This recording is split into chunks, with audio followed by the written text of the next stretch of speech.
Hey guys, tonight we're going to wander into one of those thoughts that doesn't really let you go once it arrives.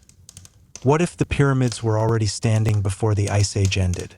That's right, imagine those colossal triangles of stone not as the proud product of pharaohs, but as something far older, something that shrugged off glaciers and floods alike. You might think you'd survive in that setting, but honestly, if you were plopped down 15,000 years ago, you wouldn't last a single week without sunscreen, Wi-Fi, or at the very least a water bottle that doesn't leak. So, before you get comfortable, take a moment to like the video and subscribe, but only if you genuinely enjoy what I do here. Drop a comment too. Tell me where you're watching from and what time it is where you are, because there's something fun about knowing someone out there is in Tokyo mid-afternoon while you're tucked in at midnight. Now, dim the lights, maybe turn on a fan for that soft background hum, and let's ease into tonight's journey together. You picture yourself stepping outside into a world far older than history. The desert you expect isn't here yet. Instead, the Sahara is green, lush grasslands stretch across the horizon, broken by patches of woodland and rivers that snake into lakes glistening like mirrors under the moon. Crickets chirp. The air is cooler than you imagined, carrying that faint damp smell of earth after rain. And there, looming impossibly against the starlit sky, are the pyramids. Not sand-worn, not half-crumbled, but new, or at least newer than you've ever known them. Blocks of stone the size of buses fit so perfectly you couldn't slide a credit card between them, though of course you don't have a credit card here. You approach, craning your neck back, your breath slowing as the sharp edge of the pyramid cuts into the constellations above. Feels like walking into a paradox. The stars overhead aren't quite where you expect them to be. Orion's belt is angled differently, as if the whole sky has shifted. And then it hits you. This is the night sky of 12 or 15,000 years ago. You're standing in a world where the Ice Age still lingers, where mammoths graze just a few thousand miles away, and yet here in Africa, human hands, or maybe something more, have already raised these titanic monuments. You run your fingers along the limestone, cold and damp from evening dew. Your touch leaves a faint trace of warmth. The surface hums faintly with presence. Or maybe that's just your imagination running wild at the sheer impossibility of it. These are not piles of rocks. These are messages written in stone, meant to outlast civilizations, glaciers, and maybe even memory itself. A thought crosses your mind. Who built this? Hunters and gatherers shouldn't have the means to quarry, lift, and place millions of stones with such precision. Yet here they are. Whole libraries of mainstream history would tell you this isn't possible. But the pyramids, standing tall before the Ice Age ends, don't really care about library consensus. They just stand, silent and eternal, like teachers waiting for you to ask the right question. You close your eyes and imagine the builders at work. Perhaps they were lean, bronze-skinned people with stone tools so advanced they seemed like magic. Or perhaps they weren't entirely like us. Beings with knowledge of geometry and astronomy, aligning the structures to the stars, fixing them in place so that no flood or sandstorm could ever erase their intention. You notice something odd. Faint grooves, not from sand erosion, but from water. Long streaks that run down the stone as though torrents once rushed against them. And that's the first secret you're allowed to see. The weathering here doesn't match the desert. It speaks of heavy rains, of a climate wetter and older than today. A truth most visitors never notice, but one that whispers of a much deeper timeline. Behind you, the wind rustles the tall grass, and you hear a sound, low voices, far away. Hunters, perhaps, their language a string of clicks and hums. They're not here to admire the pyramids. They're just passing by, their world filled with the immediacy of food and fire, not the grandeur of eternity. But even they pause. You can see it in their eyes. The awe, the unease, the feeling that these stones were never meant for them. And you smile because in this moment you share their confusion. Later, scholars thousands of years from now will argue, some claiming the pyramids are just a few thousand years old, others pointing to these very rain-carved marks as proof of something much older. Even tonight, lying in bed, you can almost hear their debates, like an echo across time. Impossible, but maybe? You tilt your head back again, tracing the sharp edge of the pyramid as it slices across the Milky Way. The stars gleam, silent witnesses. Somewhere up there, Orion's belt glows, and you realize it points perfectly toward the heart of the pyramid. Coincidence? Maybe.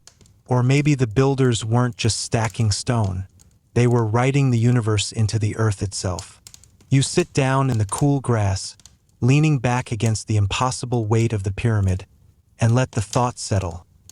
These stones were already here before written language, before history, before the very idea of civilization. They watched the ice creep south, the mammoths wander, the hunters pass, and they'll still be watching long after your own age is a forgotten rumor. The night deepens. The hum of insects blends with the rhythm of your breath. You close your eyes, the image of the pyramid still etched against your mind, glowing faintly in starlight. And slowly, softly, the question fades into a lullaby. What if the pyramids were always meant to outlast the world? The morning comes slowly. You wake not to alarm clocks or buzzing phones, but to the call of strange birds echoing over the green plains. Their cries are sharp, almost metallic, and when you sit up, your eyes adjust to a world that feels familiar yet tilted. The grass bends beneath the dew, and far in the distance, a herd of animals you've never seen before stirs up dust. Enormous shapes, tusks gleaming white in the pale sunlight, mammoths, grazing where today only desert dunes roll. It's like someone swapped out your Netflix screensaver for the real thing, and you're not sure whether to laugh or to run. But before you even consider moving, your gaze slides upward, as if gravity itself pulls your eyes toward the stone mountain beside you. The pyramid looms, no less breathtaking in the dawn. Its edges catch the morning light and flare gold, as though it's lit from within. The surface is smoother than you remembered from modern postcards, almost polished. Some blocks shine faintly, like mirrors reflecting the sun's rays. It's not just architecture. It's a lighthouse, a statement, a deliberate message for the skies above. As you circle the base, you notice channels carved into the ground. Not accidental cracks, but deliberate grooves, leading away like veins. You crouch and touch the stone floor. It feels oddly warm despite the cool air. Were these channels used to guide water? Or energy? Or something else entirely? Nobody around to explain it, so your imagination does the heavy lifting. And here's the funny part, you realize you're trying to Google it in your mind. Except there's no internet here, no Wikipedia page to tell you whether you're looking at plumbing or portals. It's just you, your fingertips brushing cold stone, and the unsettling sense that you've stepped into a forgotten chapter of history.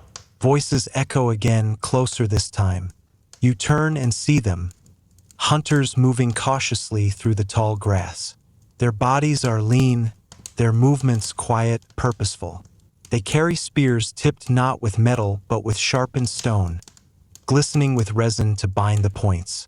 Their eyes, dark and steady, flick to the pyramid and then away, as though staring too long invites something they don't want to face.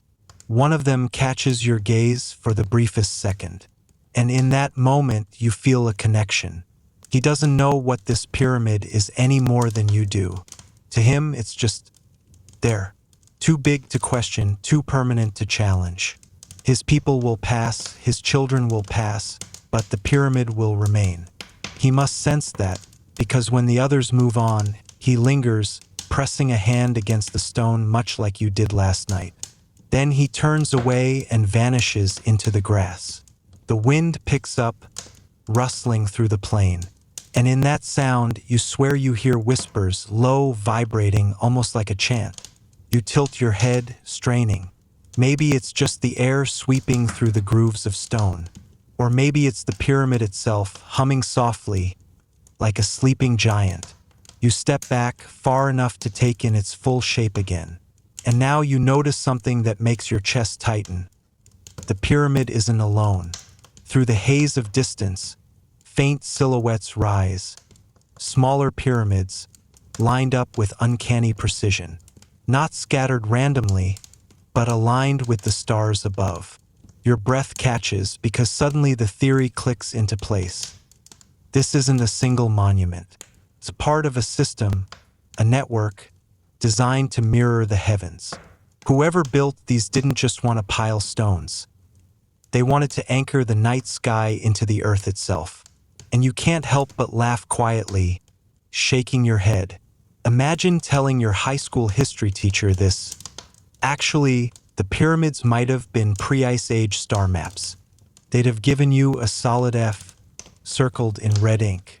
Yet here you are, staring at proof that laughs in the face of textbooks. As the day grows warmer, you wander further. The grass thins, giving way to rocky ground where streams trickle into shallow pools. Frogs croak, dragonflies skim the water's surface, and in one of the pools you see it, perfectly round stones, stacked into what looks suspiciously like a foundation. Not nature's work, another sign, another trace, and the thought returns, nagging, why? Why here? Why then? Why so impossibly soon in the story of humanity? Historians, you recall, argue endlessly. Some claim ancient peoples just had more time and patience than we give them credit for.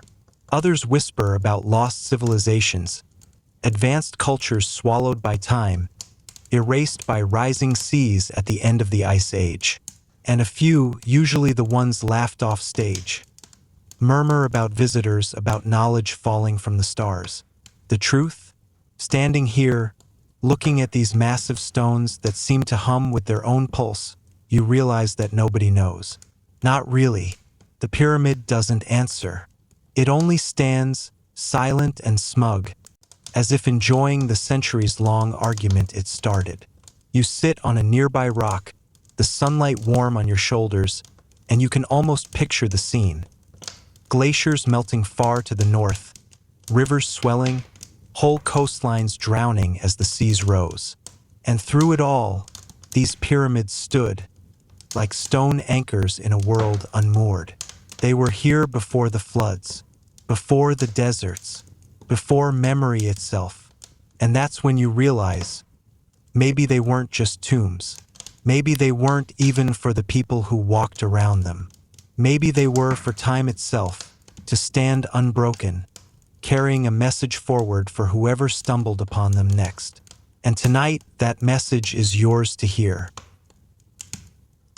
You linger longer than you intended, perched on a rock at the pyramid's base, until the sun climbs higher and the heat presses down like an invisible weight. The air shimmers, rippling in the distance, and for a brief moment you think you see movement across the horizon. Something vast and glinting, like another pyramid half buried under the earth. You blink, and it's gone, just the mirage of heat dancing above the grass. But the thought clings stubbornly. If one pyramid survived the grinding ice and the floods that followed, how many others lie hidden, swallowed by soil, ocean, or time? You stand and begin walking. The ground here is uneven, rocks protruding like bones from beneath a scarred skin of grass. Each step takes effort, but with each mile, you feel the faint magnetic pull of something greater. Not in the literal sense, you're not being dragged by an invisible force, but in the gut-deep way a compass needle trembles toward north. Something wants you to keep going. The sun climbs mercilessly, and soon sweat trickles down your temples. You mutter a quiet joke to yourself. Something about how sunscreen in this era probably means smearing mammoth fat on your face and hoping for the best. The thought makes you laugh just enough to distract you from the thirst gnawing at your throat. You're about ready to collapse when the land dips suddenly, and you find yourself staring into a hidden valley. And there it is, water. A clear stream threads through the valley, glittering under the sun. You stumble down eagerly, kneeling to scoop a handful to your lips. The taste is sharp and cold, with a mineral bite that feels both alien and clean.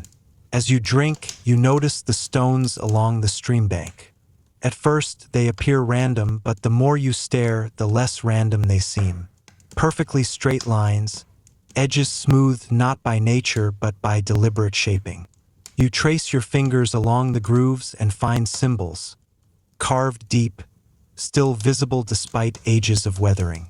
They're not hieroglyphs, not anything you'd recognize from textbooks, but patterns of spirals, stars, intersecting lines. It looks more like geometry than language. A map, perhaps, or a manual. Something about it makes your skin prickle, like you've stumbled upon a chalkboard scribbled by minds far sharper than yours, left lying out in the open by mistake. You glance back toward the pyramid, still visible above the valley wall, and the thought slips into your mind before you can stop it. Maybe these carvings were instructions.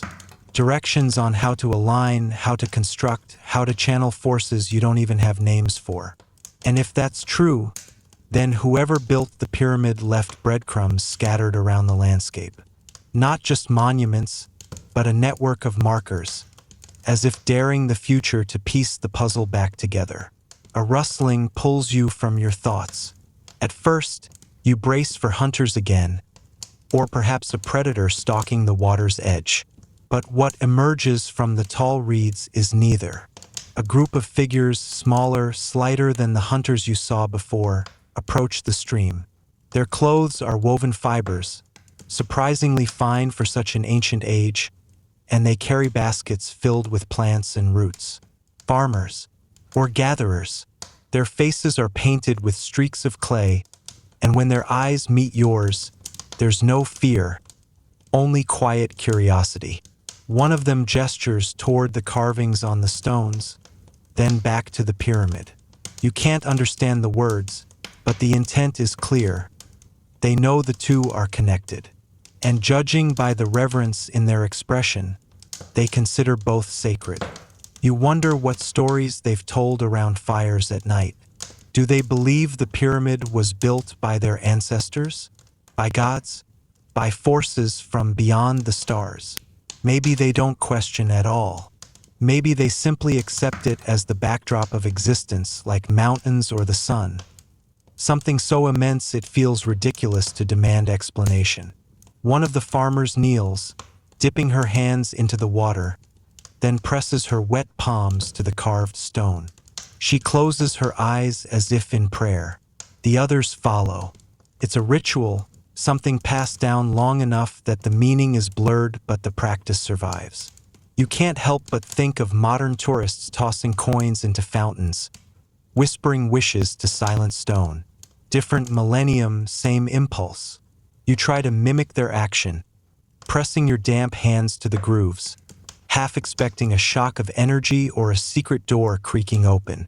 But nothing happens. The stone stays stubbornly stone. Still, a warmth lingers in your chest. Maybe rituals don't need to unlock anything external.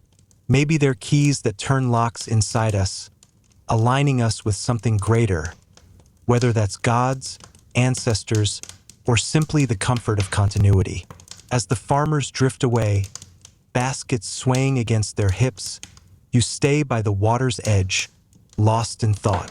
Your mind runs back through history lessons, how the pyramids we know in Egypt were said to be built around 4,500 years ago, by sheer manpower and clever engineering.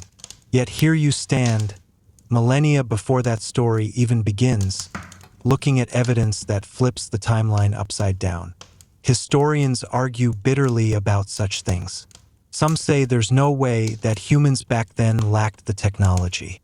Others point to strange anomalies, flood marks on ancient temples, maps that seem to show Antarctica free of ice, myths of lost lands like Atlantis, evidence scattered like puzzle pieces from a box that no longer exists. You tilt your head back and stare at the sky. Clouds drift lazily, and behind them, faint even in daylight, you catch the shimmer of stars. and you realize maybe these pyramids weren't about kings or tombs at all. Maybe they were about orientation, anchoring humanity to the heavens, building not just on Earth but with Earth's place in the cosmos. The thought makes your stomach flutter, equal parts awe and unease. Because if that's true, then whoever designed them didn't just think like builders. They thought like astronomers, like engineers, like beings who saw the universe as a canvas. And that raises the unsettling question: were they human at all? A dragonfly buzzes past your ear, snapping you out of spiraling thoughts. You laugh under your breath, shaking your head.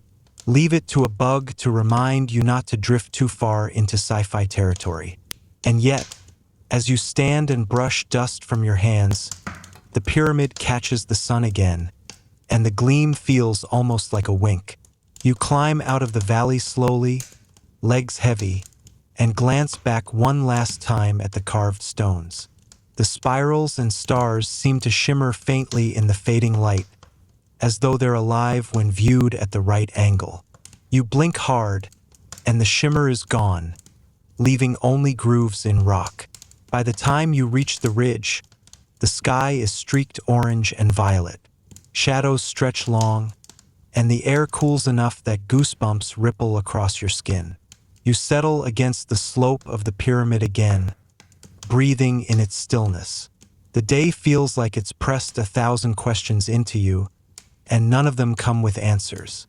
But maybe that's the point. Maybe the pyramid isn't a solution.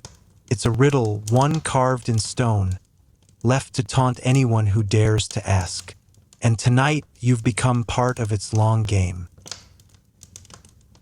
The night arrives in slow layers, not with a single dramatic curtain drop, but with the careful dimming of light until the pyramid glows faintly under a pale moon. You lean back against its slanted face, watching the stars spark awake one by one. The air is cooler now, almost gentle, carrying the rustle of grass and the distant splash of water in the valley below. And then something happens. Something small, easy to miss if you weren't paying attention. The stars don't seem random anymore. At first, you chalk it up to the usual trick of stargazing. Our brains are wired to see patterns where none exist. But the longer you look, the more undeniable it becomes. The brightest 3 stars overhead line up almost perfectly with the pyramid's angles, mirrored like a reflection on water. And when you shift your gaze further, other clusters fall into place. You've seen maps of Orion's belt before, but here it doesn't feel like coincidence. It feels intentional. A shiver crawls up your spine. What if the pyramid isn't just sitting here, waiting to be admired or theorized about? It's actively communicating. A message written across the sky, locked in stone and starlight, only visible to those who happen to look up on a night like this. You laugh quietly to yourself, trying to brush off the chill. Maybe you're just tired, the brain playing games after a long day of climbing and wandering. But the thought clings stubbornly. You picture a builder from before the Ice Age, tilting his head back just as you are now, using the stars like blueprints. The pyramid wasn't just a monument, it was an anchor point, a declaration to the cosmos. We are here, we know you're there, and we want to meet halfway. The air smells faintly metallic as the breeze shifts. You're reminded of the farmers at the stream, their ritual pressing palms to the carved stones. They must have seen this too, generation after generation, until the meaning blurred but the practice endured. Maybe the alignment of stars wasn't just decoration, it was part of a calendar. A clock, or maybe a countdown. Your pulse quickens at that last thought. A countdown to what? You lie back fully now, shoulders flat against the ground, staring upward. The pyramid beside you looms like a mountain frozen mid-stride, its edges so sharp in the moonlight they look unreal. And you can't help noticing that the stars themselves seem brighter here than anywhere else you've ever been. Clearer, sharper, as though the pyramid is amplifying your vision. Or maybe amplifying itself, using your vision as part of its design. You chuckle, trying to shake the paranoia. Yeah, sure. You whisper to no one, a giant rock is using me as a Wi-Fi booster. Still, the joke feels thin against the weight of the night. And then, something shifts in the air. Does not sound, not exactly. More like the absence of it. The crickets fall silent. The water in the valley quiets. Even the wind seems to pause. You sit up slowly, heart thudding against your ribs. The stars above don't move, of course, but for the briefest second, you swear the pyramid hums. Not loudly, not enough to rattle stone, but just enough to brush against your bones.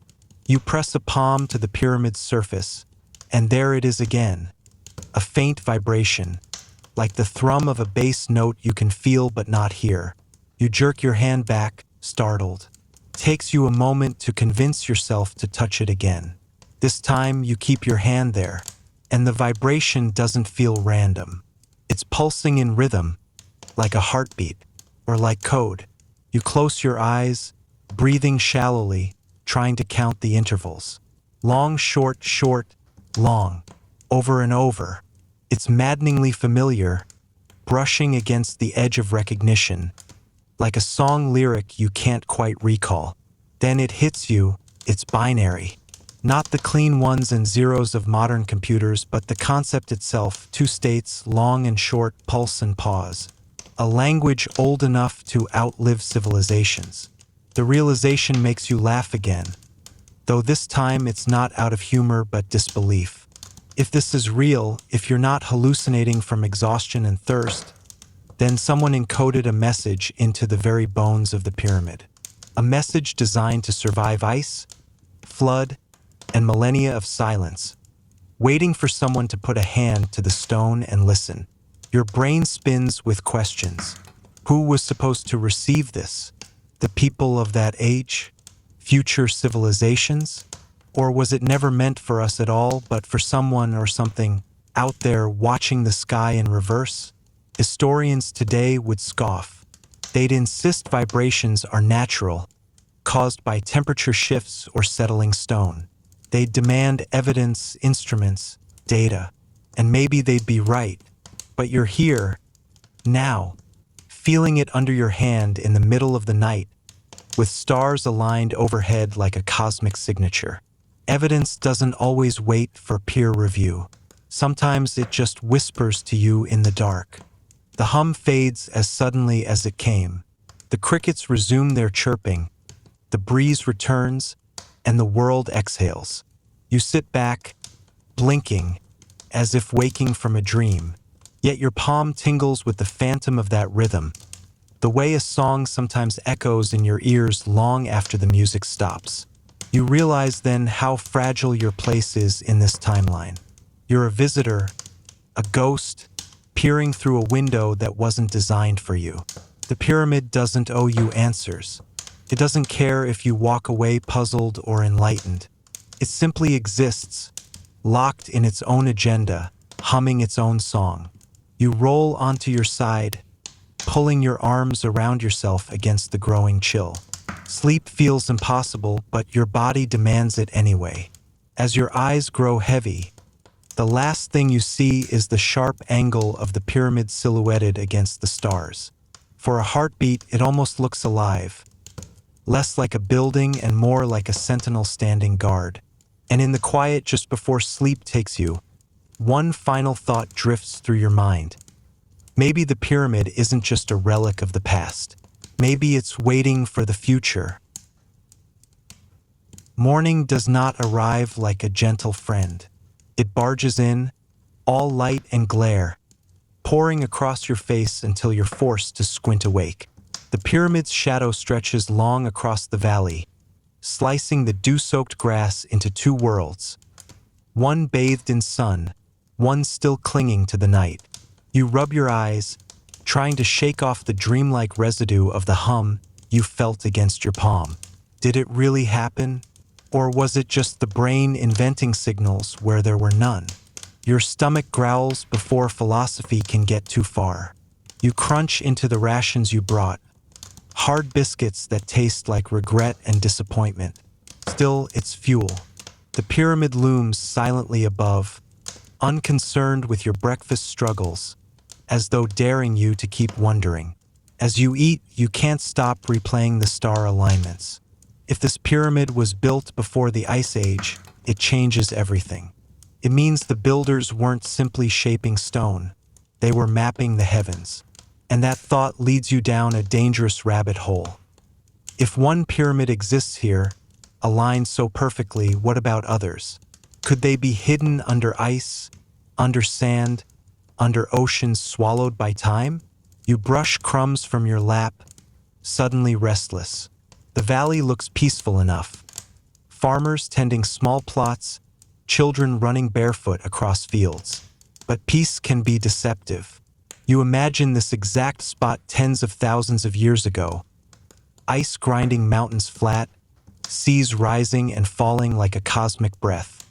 Entire coastlines vanished, and with them, perhaps entire civilizations. You stand and wander toward the ridge that overlooks the valley. From there, the land rolls outward like a rumpled quilt, hills rising and dipping until they fade into the horizon. If someone wanted to hide knowledge, really hide it. Not in a dusty library or fragile scroll, but in something indestructible, where better than here. Massive stone monuments anchored to the land itself. It's the kind of thinking that makes you nervous, because once you start to believe in that kind of design, coincidences stop looking like coincidences. Your mind drifts back to that hum you felt last night. What if that was intentional? What if the pyramid was less of a tomb or temple and more of a relay, a beacon, calling to others scattered across the world?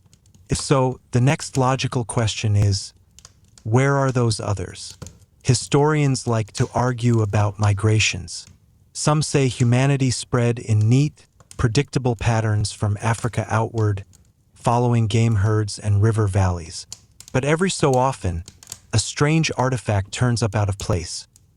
Bones older than they should be, tools and layers of soil that don't match the textbooks. These oddities are often brushed aside as mistakes. But what if they aren't?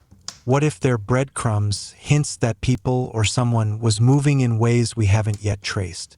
You squint against the sunlight, tracing your gaze eastward.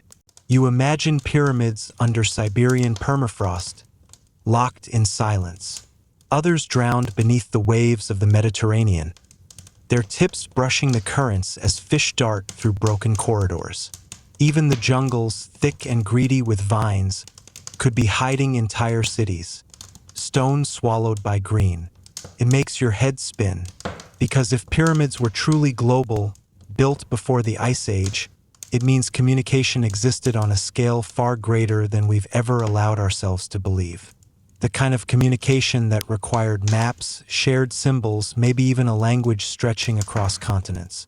You exhale slowly, grounding yourself in the grass beneath your feet. Birds will overhead, completely indifferent to your existential crisis. That's when it hits you with the force of inevitability. The pyramid you slept beside is not unique. It's a chapter in a book we've only just cracked open. You descend the ridge, legs buzzing with determination. Somewhere in this valley, maybe in this very soil, there could be traces of connection. Stones buried, pathways lost, designs echoing the pyramid's geometry.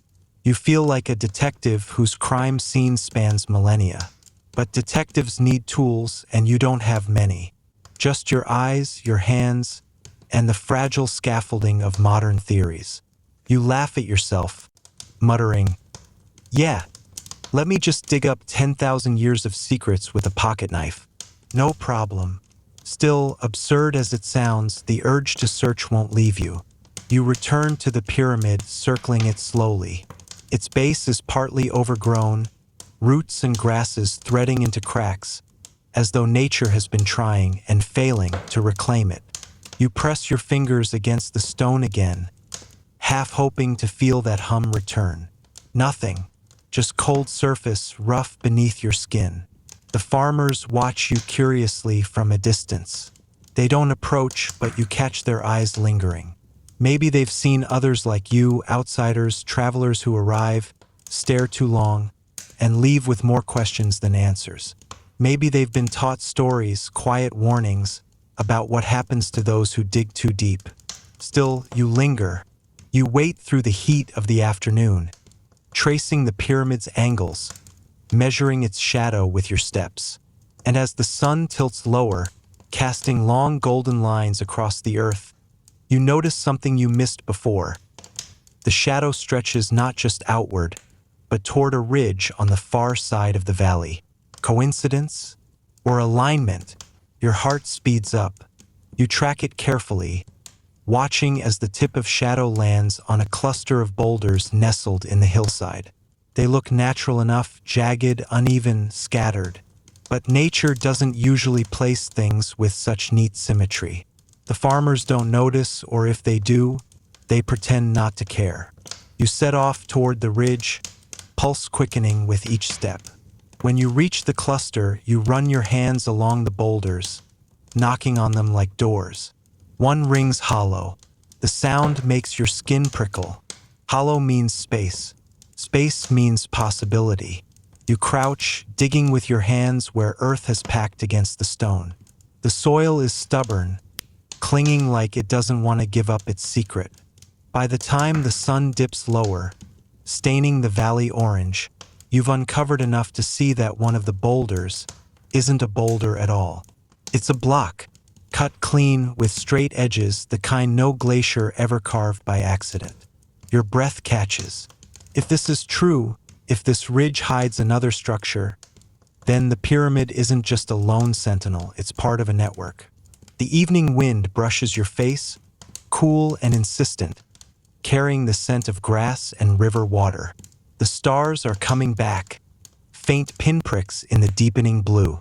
You glance up at them, then back at the hidden block beneath your hands, and the thought returns with relentless clarity. This wasn't built in isolation. Whoever designed this wanted you to find the connections, to trace the lines across sky and earth. The weight of it presses on you until you can hardly breathe. Because if there are more pyramids, scattered across continents, then the world isn't just older than we thought. It's smarter, coordinated, maybe even united under a purpose we've forgotten. And you can't help but laugh softly, shaking your head. Great, you mutter. Now I'm going to spend the rest of my life chasing rocks around the planet. Still, the humor doesn't erase the awe. Night falls fully. You return to the base of the pyramid, lying down once more with your head tilted to the stars. The hum doesn't return tonight, but you don't need it.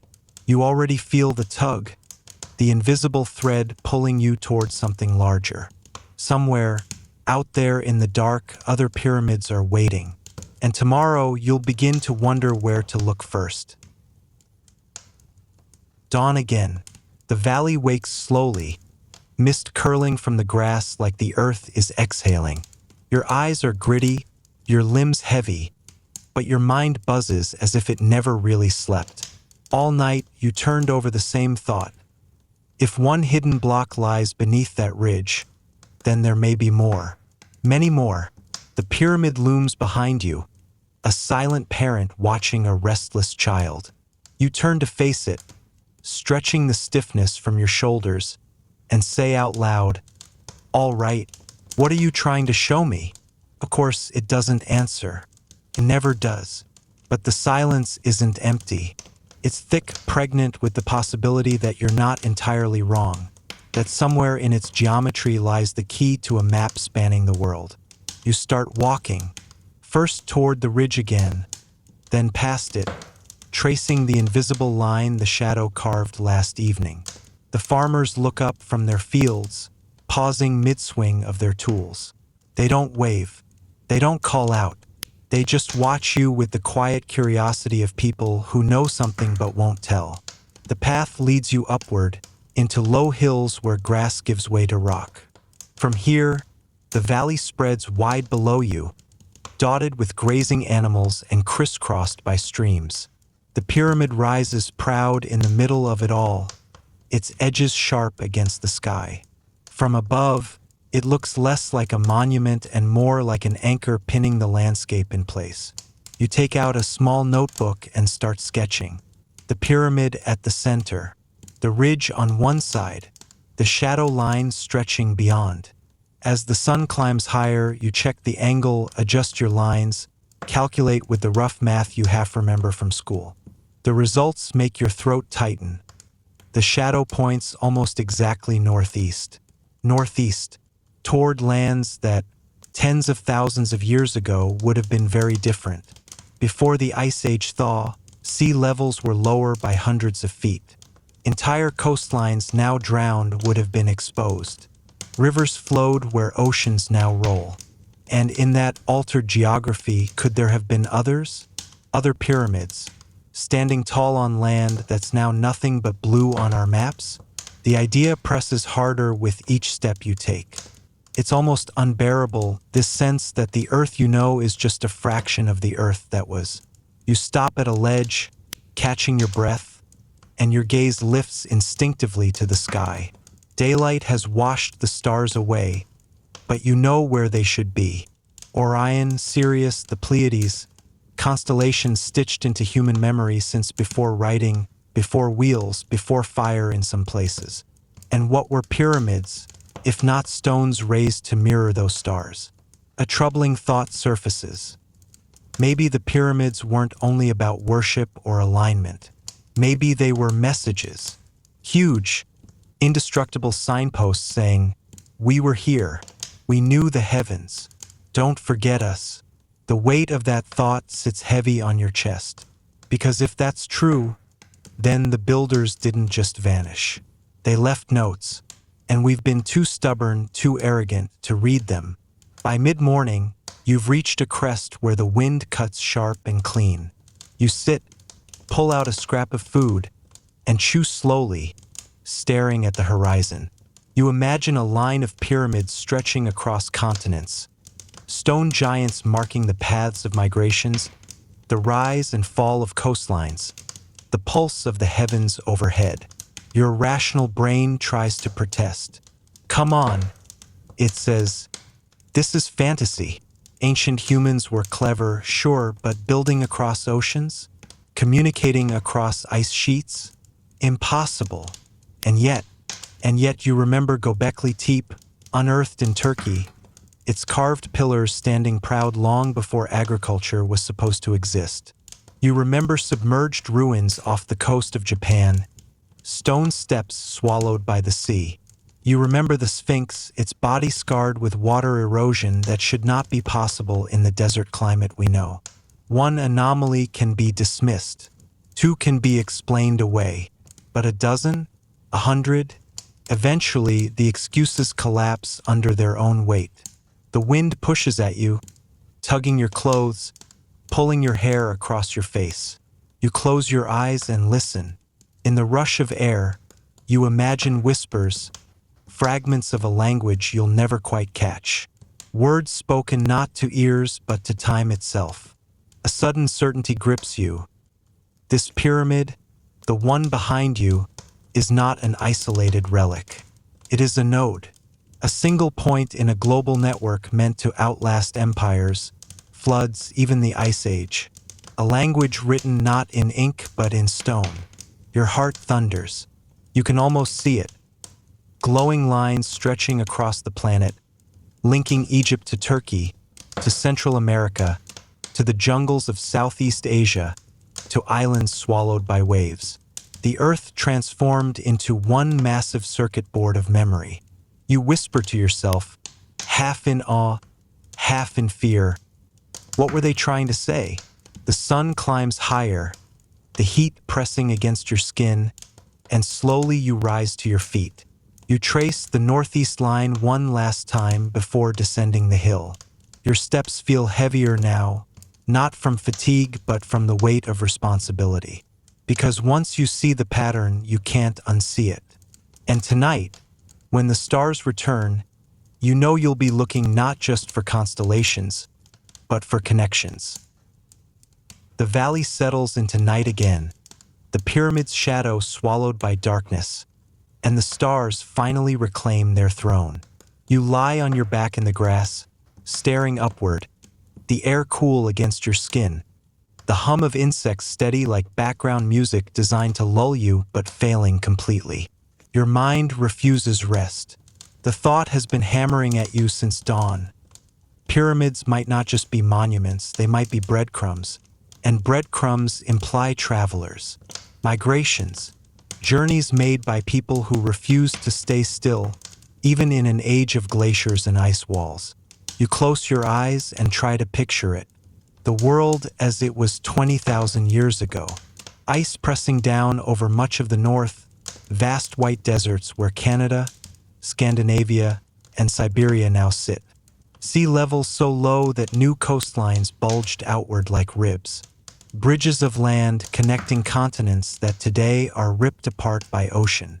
A map stranger and in many ways smaller than the one you know. Imagine walking it, barefoot or wrapped in furs, moving not because you wanted to, but because the ice forced you. Glaciers creep forward like slow, grinding monsters, pushing whole tribes away from valleys and rivers they had known for generations. You move south or east or west, always away from the crushing cold. And you carry with you stories, fire-making tricks, and maybe, just maybe, geometry. It's tempting to think of Ice Age people as simple, huddled masses grunting at the sky. But then you remember the carvings at Göbekli Tepe. You remember the handprints in caves painted 30,000 years ago, each one deliberate, each one whispering, "I was here. I mattered." You remember that long before iPhones and GPS, people had already tracked the stars well enough to draw calendars on stone. So why not pyramids? Why not the dream of stacking stone into something that pointed both to the heavens and the horizon? You roll onto your side, propped up on one elbow, and the pyramid catches your eye. Even in the dark, its silhouette slices against the stars. And then, like an optical trick, you notice how the bright belt of Orion seems to hover just above its peak. You can't stop the grin spreading across your face. Coincidence, you whisper, but your chest doesn't believe it. If this pyramid aligns with Orion, what about others? Egypt's Giza trio does. So do structures in Central America. Could people, spread across continents, have looked up at the same cluster of stars and thought, "That's the shape we need to honor. That's the map we'll leave behind"? But here's the riddle. How would they have known about each other? How would Ice Age tribes separated by oceans or glaciers share anything beyond a few scattered myths? You chew on that question as you picture land bridges. The Bering Strait, open wide between Siberia and Alaska. Doggerland, sprawling across what's now the North Sea, linking Britain to mainland Europe. Sundaland, in Southeast Asia, a vast continent now drowned under tropical waves. These were highways, you realize, though no one called them that. Places where hunters walked, where families hauled belongings, where stories carried like sparks in the wind. Maybe someone told a tale of a pyramid across the sea, and that tale carried for generations until hands somewhere else began to stack stone in imitation. Or maybe, and this thought makes you shiver, it wasn't imitation at all. Maybe it was memory, a memory of one central civilization, one mother culture swallowed by the Ice Age floods, whose knowledge echoed outward in fragments. A puzzle scattered across continents. You let out a shaky laugh. Atlantis, huh? The word tastes ridiculous on your tongue, yet here you are, unable to dismiss it entirely. Historians debate endlessly. Was Atlantis Plato's metaphor, a cautionary tale dressed as history? Or was he retelling whispers already ancient in his time, fragments of something survivors carried forward? Scholars argue, voices sharp, egos louder than evidence. But lying here under the stars, you don't hear their noise. You hear the steady, patient heartbeat of the earth. And in that rhythm, the idea of a lost Ice Age civilization doesn't feel so absurd. Your eyelids grow heavy, but not from sleep, from awe, from the sheer, dizzying vastness of possibility. You imagine tribes migrating with the retreat of glaciers, carrying with them fragments of songs, designs for temples, star maps carved into bones. Each fragment small, fragile, but together forming a blueprint vast enough to rebuild the sky in stone. Somewhere out there, beyond oceans, beyond deserts, other pyramids wait. Some buried, some drowned, some hiding in plain sight disguised as hills or mountains. The network is incomplete, but the pattern is undeniable. The night deepens, the air cools further, and a thin fog begins to crawl across the valley floor. The pyramid looms larger in the haze, less like stone and more like a dream rising from the earth. You draw your knees to your chest, shivering, but not entirely from the cold. Because tonight, the thought will not let go. What if migration wasn't just survival? What if it was design? What if someone wanted this knowledge carried, seeded, scattered wide enough that no single flood, no single glacier, could erase it all? You don't know, but you'll spend the rest of the night turning the question over, tracing it like a prayer, as the pyramid stands silent under the stars. The morning fog burns away slowly, like the world itself is reluctant to show its face. You sit at the edge of the valley, the pyramid behind you, and your eyes wander outward toward the memory of coasts, shorelines that no longer exist. It's a strange thought, but once it takes root, you can't shake it. Most of the world our ancestors called home is gone. Not destroyed, just drowned. During the peak of the Ice Age, oceans sat over 400 feet lower than they do today. Picture that. Entire continents stretched further outward, beaches much farther than the sand we now know. Islands linked together, bays were grasslands, and what is now seafloor shimmered with firelight from Ice Age camps. You can almost hear the crackle of wood and smell the smoke drifting into salt air. And then, one day, it was gone, swallowed by rising water as the glaciers melted. It makes you wonder, if civilizations built pyramids here on land, why wouldn't they have built them on those coasts? Coasts are where food, trade, and life thrived. Coasts are where you'd expect monuments, shrines, centers of culture. Which means today, some of those pyramids might not be standing in valleys at all, but resting deep under waves, wrapped in coral, hidden from satellites and sonar. The thought makes your heart race. You imagine scuba divers brushing away sand and finding a step pyramid rising from the seabed. You picture vast plazas beneath turquoise waters, columns toppled and overgrown with seaweed, walls engraved with constellations that no one's eyes have seen in 12,000 years. It's not all fantasy. You remember whispers of places like Yanaguni off the coast of Japan. Huge stone terraces, some say carved by humans, others insist shaped by natural geology. Divers swim through corridors that look uncannily like streets. And just like that, the debates rage. Ancient builders or tricks of the sea? Scholars argue, as always. Divers swear, geologists scoff. The truth drifts somewhere in between, just out of reach, like a pearl hidden in murky water. Then there's the story of Dwarka in India, a city described in old texts. Then later, divers claim to find stone structures beneath the waves of the Gulf of Khumbat. Carvings, roads, even tools pulled from silt.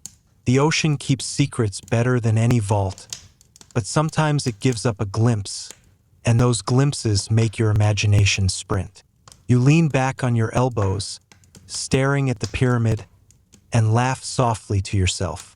Underwater pyramids. Now that would be a Netflix special. You imagine the drone shots, the dramatic music, the host trying to keep his hair dry while shouting about lost civilizations. You chuckle, then pause, realizing the silliness doesn't make the idea less possible. Because if sea levels rose by 400 feet, then entire libraries of stone and myth now rest below you, sealed away in saltwater silence. What stories sank with them? What maps? What alignments to stars we'll never know, because those stones no longer see the night sky. You remember something, another whisper. In the Caribbean, off the coast of Cuba, sonar once picked up what looked like giant geometric shapes deep underwater. Some claimed they were the foundations of a city. Others dismissed it as sonar glitches. The data disappeared into dusty corners, never confirmed, never denied. And suddenly the ocean around the world feels like a locked chest. One we know exists, one we know holds treasures, but the key is too far down. You close your eyes, letting the image of a drowned pyramid form clearly in your mind. Blocks of stone covered in algae, fish darting through hollow doorways, a collapsed staircase leading nowhere.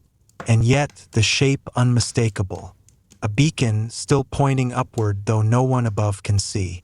If pyramids stood before the Ice Age, they wouldn't all be on dry land. They'd be scattered, some in valleys like this one, but many now buried under miles of sea. Which means we've only found the tip of something much larger. Like seeing one star and forgetting the rest of the constellation. A breeze brushes your face, and you shiver though the sun is already climbing. You think of how much of human history we've lost simply because we're too landlocked in our search. Archaeologists dig deserts and jungles, but the ocean, which holds most of the map, remains largely untouched. The water isn't empty, it's full of stories, and each time someone brings up a sunken ruin, the debates flare, the voices argue, the truth gets tangled in skepticism and hype. But in the quiet of this valley, it seems simple. Of course there are pyramids down there. Of course there are drowned cities. How could there not be when the coastlines were once so alive? You exhale slowly, watching the pyramid's shadow shorten as the day brightens. Your mind is still underwater, wandering through drowned avenues, brushing hands against coral-crusted stone. And one thought surfaces, steady and insistent. The story of the pyramids isn't complete until we dive. You stand at the pyramid's base, hand pressed to the cold stone, and for the first time you wonder if this was more than just a monument. What if it wasn't built to honor gods or kings or even ancestors? What if it was a message, one meant to outlast ice, flood, and fire? The air feels different now. The hum of cicadas, the whisper of wind, they all fade, as if the pyramid itself is leaning closer, ready to confess a secret. You picture its passages not as tombs or ceremonial corridors, but as sentences in a language written with stone. A language designed not for the people of its time, but for you. Here's the unsettling part. The pyramid doesn't just sit here. It aligns, perfectly, to stars, to solstices, to the earth itself. The precision is maddening. Even with today's tools, building something with such exact alignments would be a headache. And yet, thousands of years ago, no, tens of thousands, if you follow the Ice Age theory, someone did it. Which makes you wonder, was that precision itself the message? You climb slowly up the steps, imagining ancient surveyors laying rope and shadow, measuring celestial angles, as glaciers loomed in the distance. Maybe they knew the ice sheets would melt. Maybe they had already seen water consume their coastal cities. And maybe, standing on higher ground, they decided, we must leave behind a signal, one that will never drown. Inside, the pyramid feels alive. Your footsteps echo through passages where light barely dares to enter. The walls, once smooth, now whisper with erosion, but you can sense intent. You imagine carvings that once told of floods, constellations marking cycles, proportions hinting at planetary movements. Some archaeologists say those numbers are coincidence. Others argue they encode astronomical knowledge beyond their time. And still, debates spiral endlessly, scholars turning red in the face. Meanwhile, the pyramid just sits, smug and silent, as though it knows no one will ever fully decode it. One fact sticks with you: the Great Pyramid's dimensions encode the length of a year. Not approximately, astonishingly close. The base perimeter divided by the height gives a ratio near 2 pi. What kind of civilization, shivering under Ice Age winds, calculates the curvature of the Earth? Unless, of course, they weren't shivering. Unless they weren't as primitive as we like to imagine. Your hand trails along the wall, dust falling like powder. What if this isn't a coincidence? What if it's a warning wrapped in math?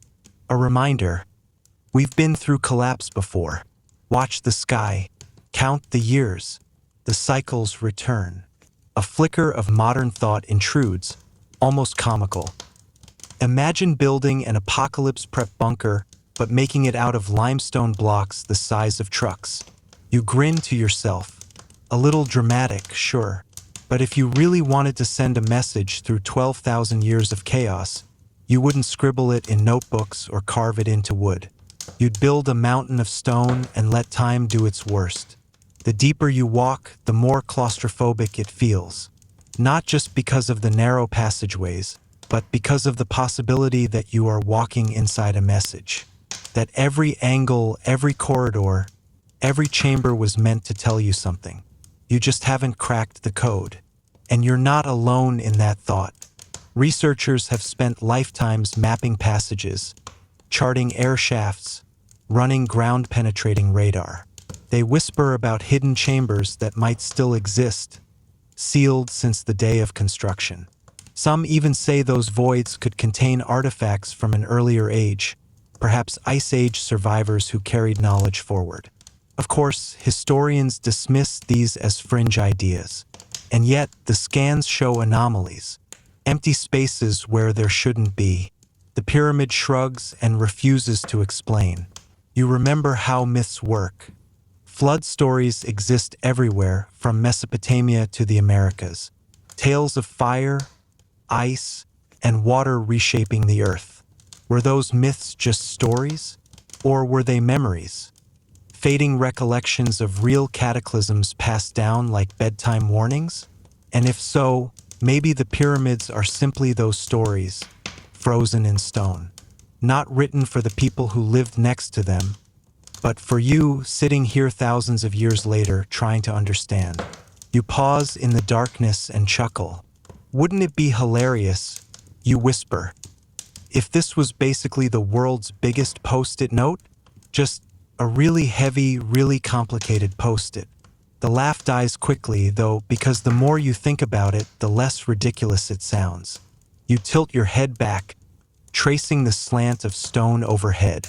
Suppose they knew the seas would rise. Suppose they saw cities vanish under waves. Suppose they feared no one would believe what they endured. What better way to shout across time than to align your creation with the sky, to etch cycles into stone, to leave behind a monument so impossible to ignore that one day someone like you would stand here, shivering in the dark, finally asking the right question. If pyramids were built before the Ice Age, they weren't just shelters or shrines or royal vanity projects. They were survival notes, warnings encoded in geometry, star maps carved into corridors, ratios pointing to disasters that come in cycles. A civilization whispering to the future. We lived, we lost, beware, prepare.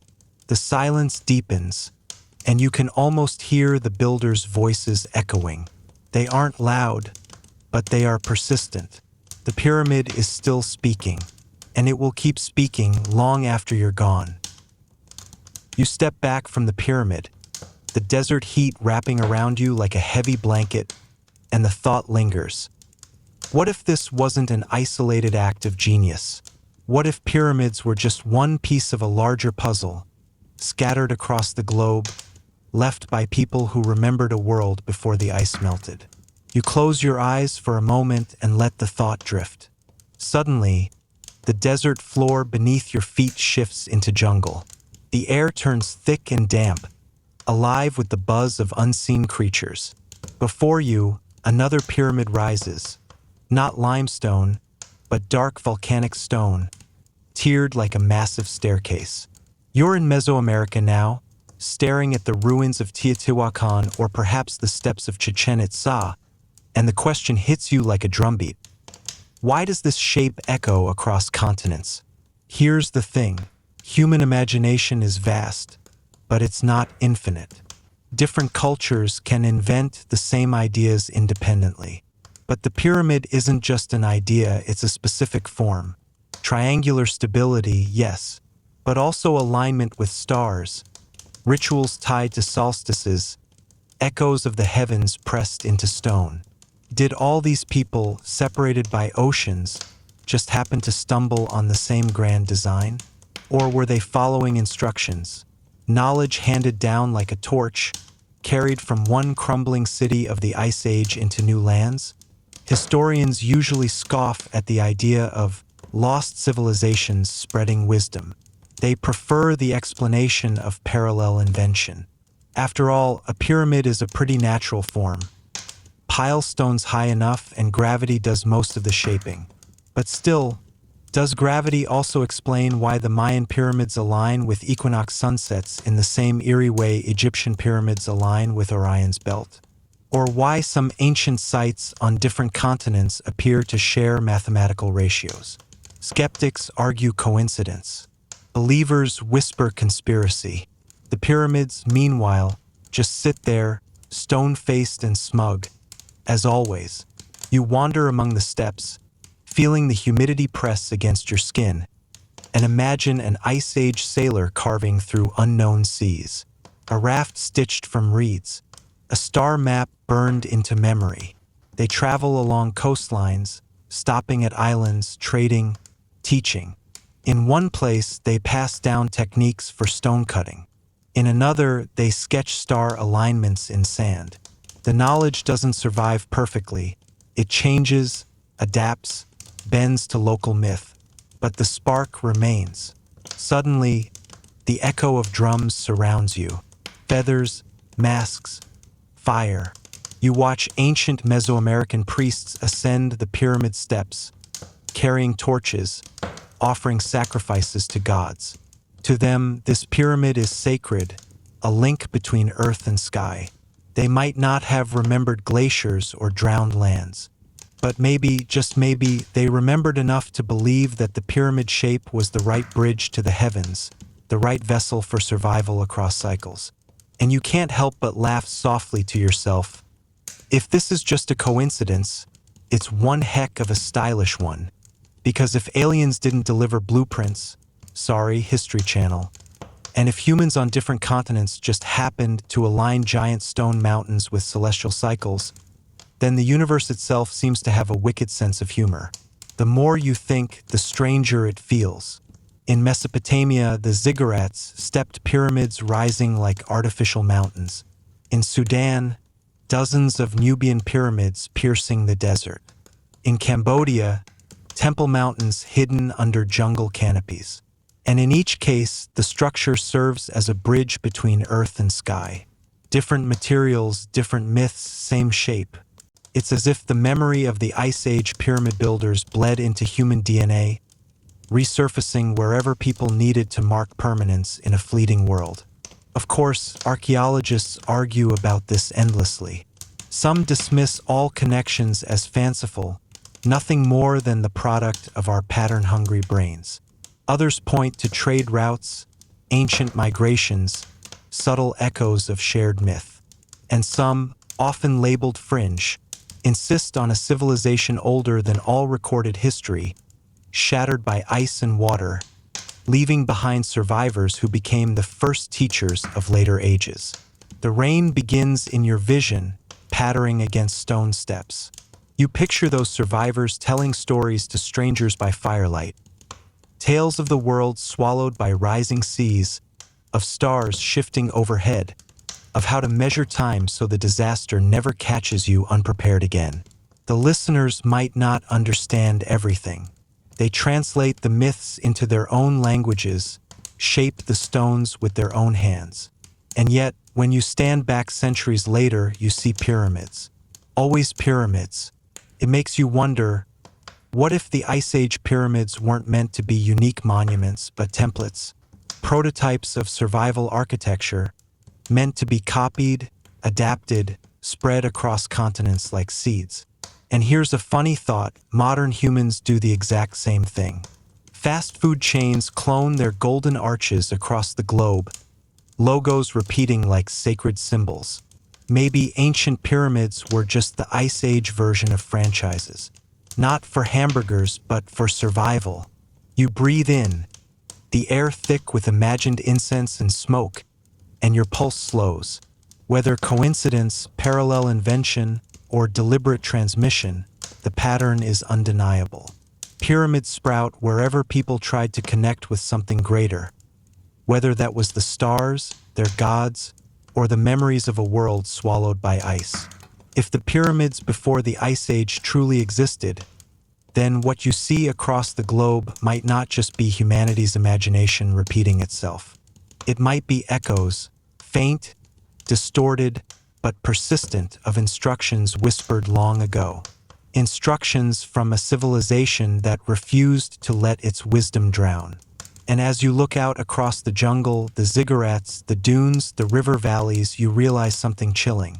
If pyramids are messages, then the same message was delivered again and again across the world, across time. Remember us. Remember the flood. Build high. Watch the stars. The rain fades, and once again, you're left with the silence of stone.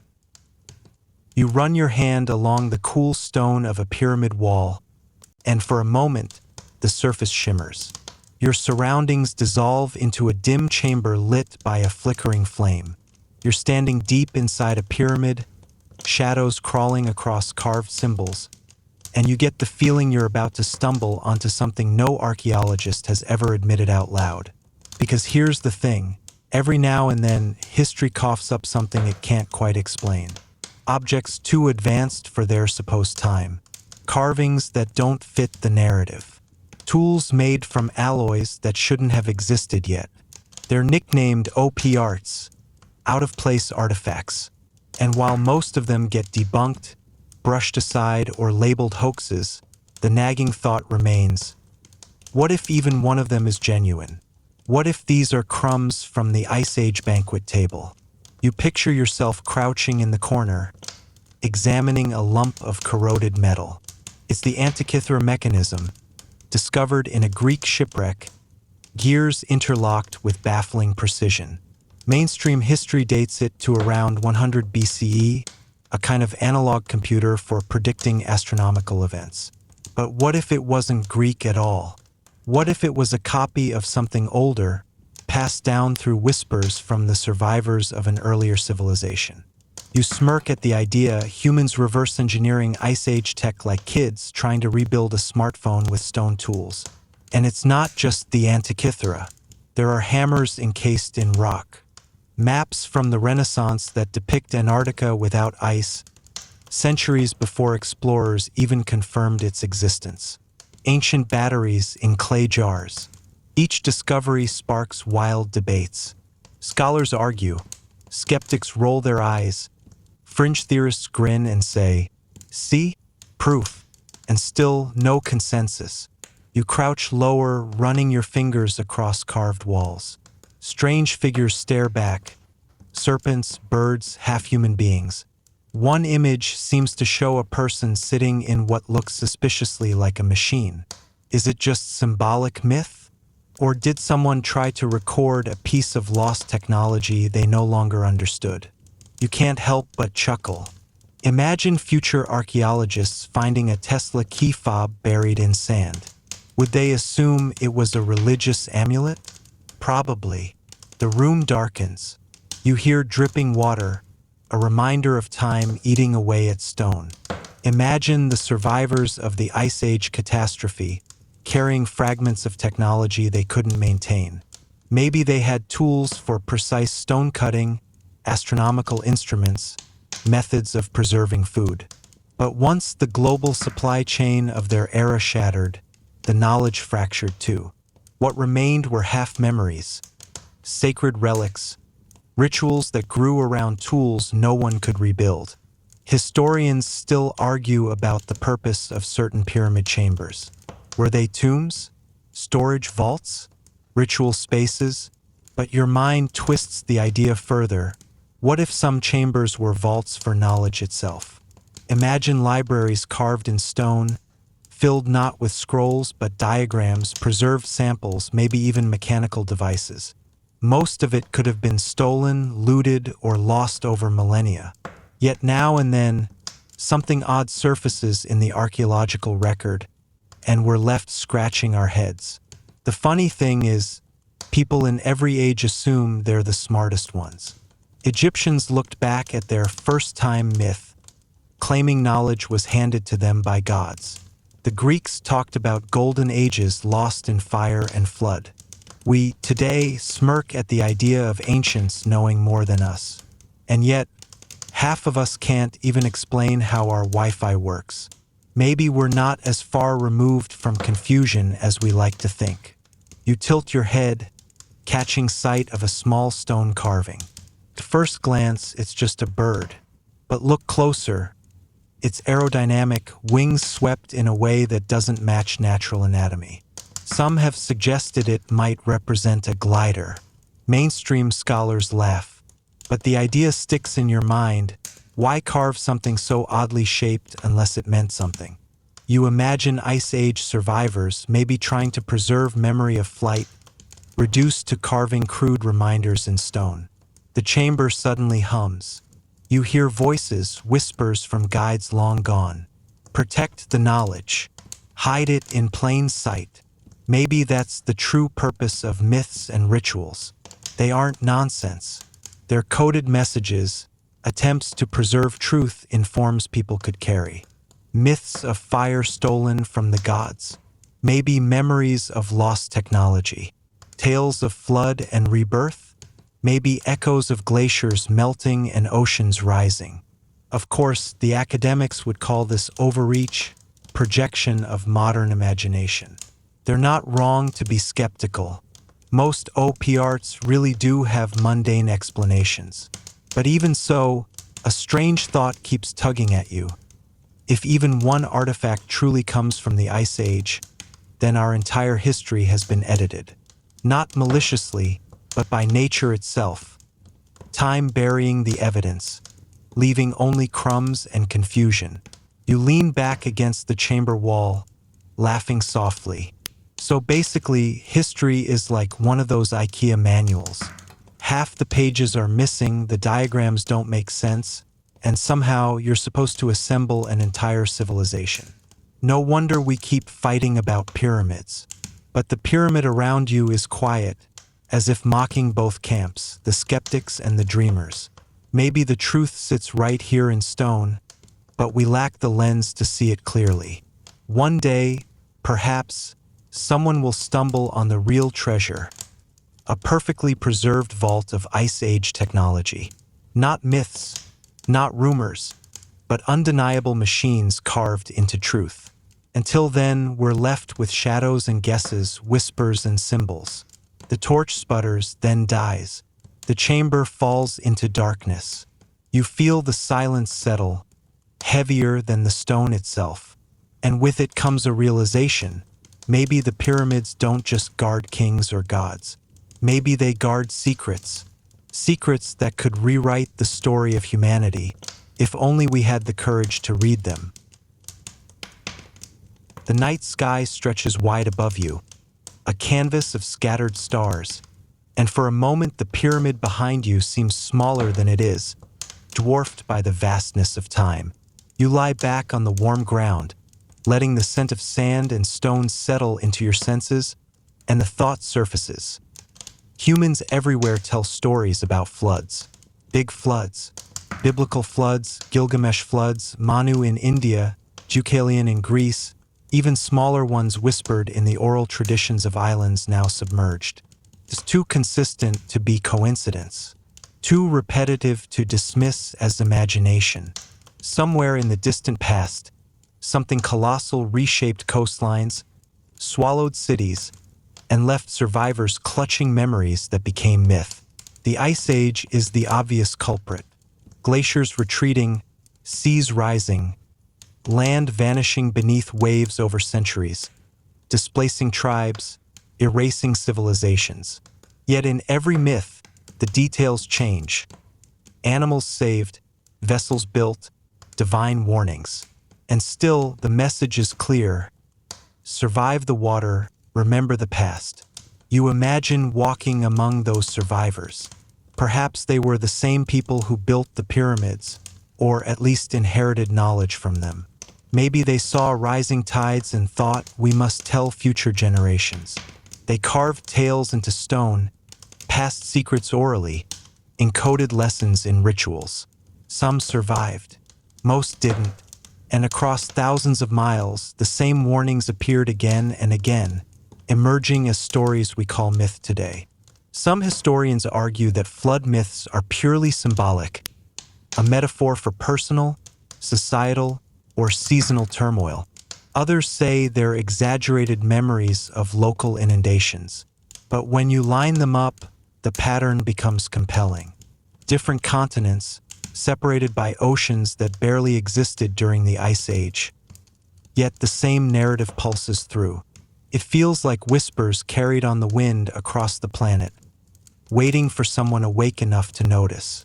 The pyramid behind you doesn't speak in words, but in shadows, alignments, and ratios. Maybe it's part of this global warning system. Build high, measure the stars, encode what you know. Tell the story in forms that survive floods and glaciers. Because stone doesn't rot, it doesn't burn. It remembers when we cannot. You imagine walking along the Nile tens of thousands of years ago, watching water levels creep upward, pushing settlements back from fertile plains. Elsewhere, in Mesopotamia, rivers swell unexpectedly. In the Americas, tidal surges erase villages along coasts. And the survivors? They carry with them the same instincts. Mark the heavens, raise structures, preserve memory. Pyramids, ziggurats, mounds, signals for those who follow. A soft laugh escapes you, tinged with disbelief. So basically, every story about Noah or Manu or Utnapishtim is just ancient public service announcements. Don't drown. Pay attention to the stars. Ridiculous, but somehow fitting. And it reminds you that myths weren't created for amusement. They were survival tools, encoded in narrative, geometry, and ritual. The valley hums with night sounds, insects, and distant water. And you realize, pyramids aren't just architecture. They are testimonies. They are warnings, beacons, records written in stone, surviving millennia of human forgetfulness. And flood myths?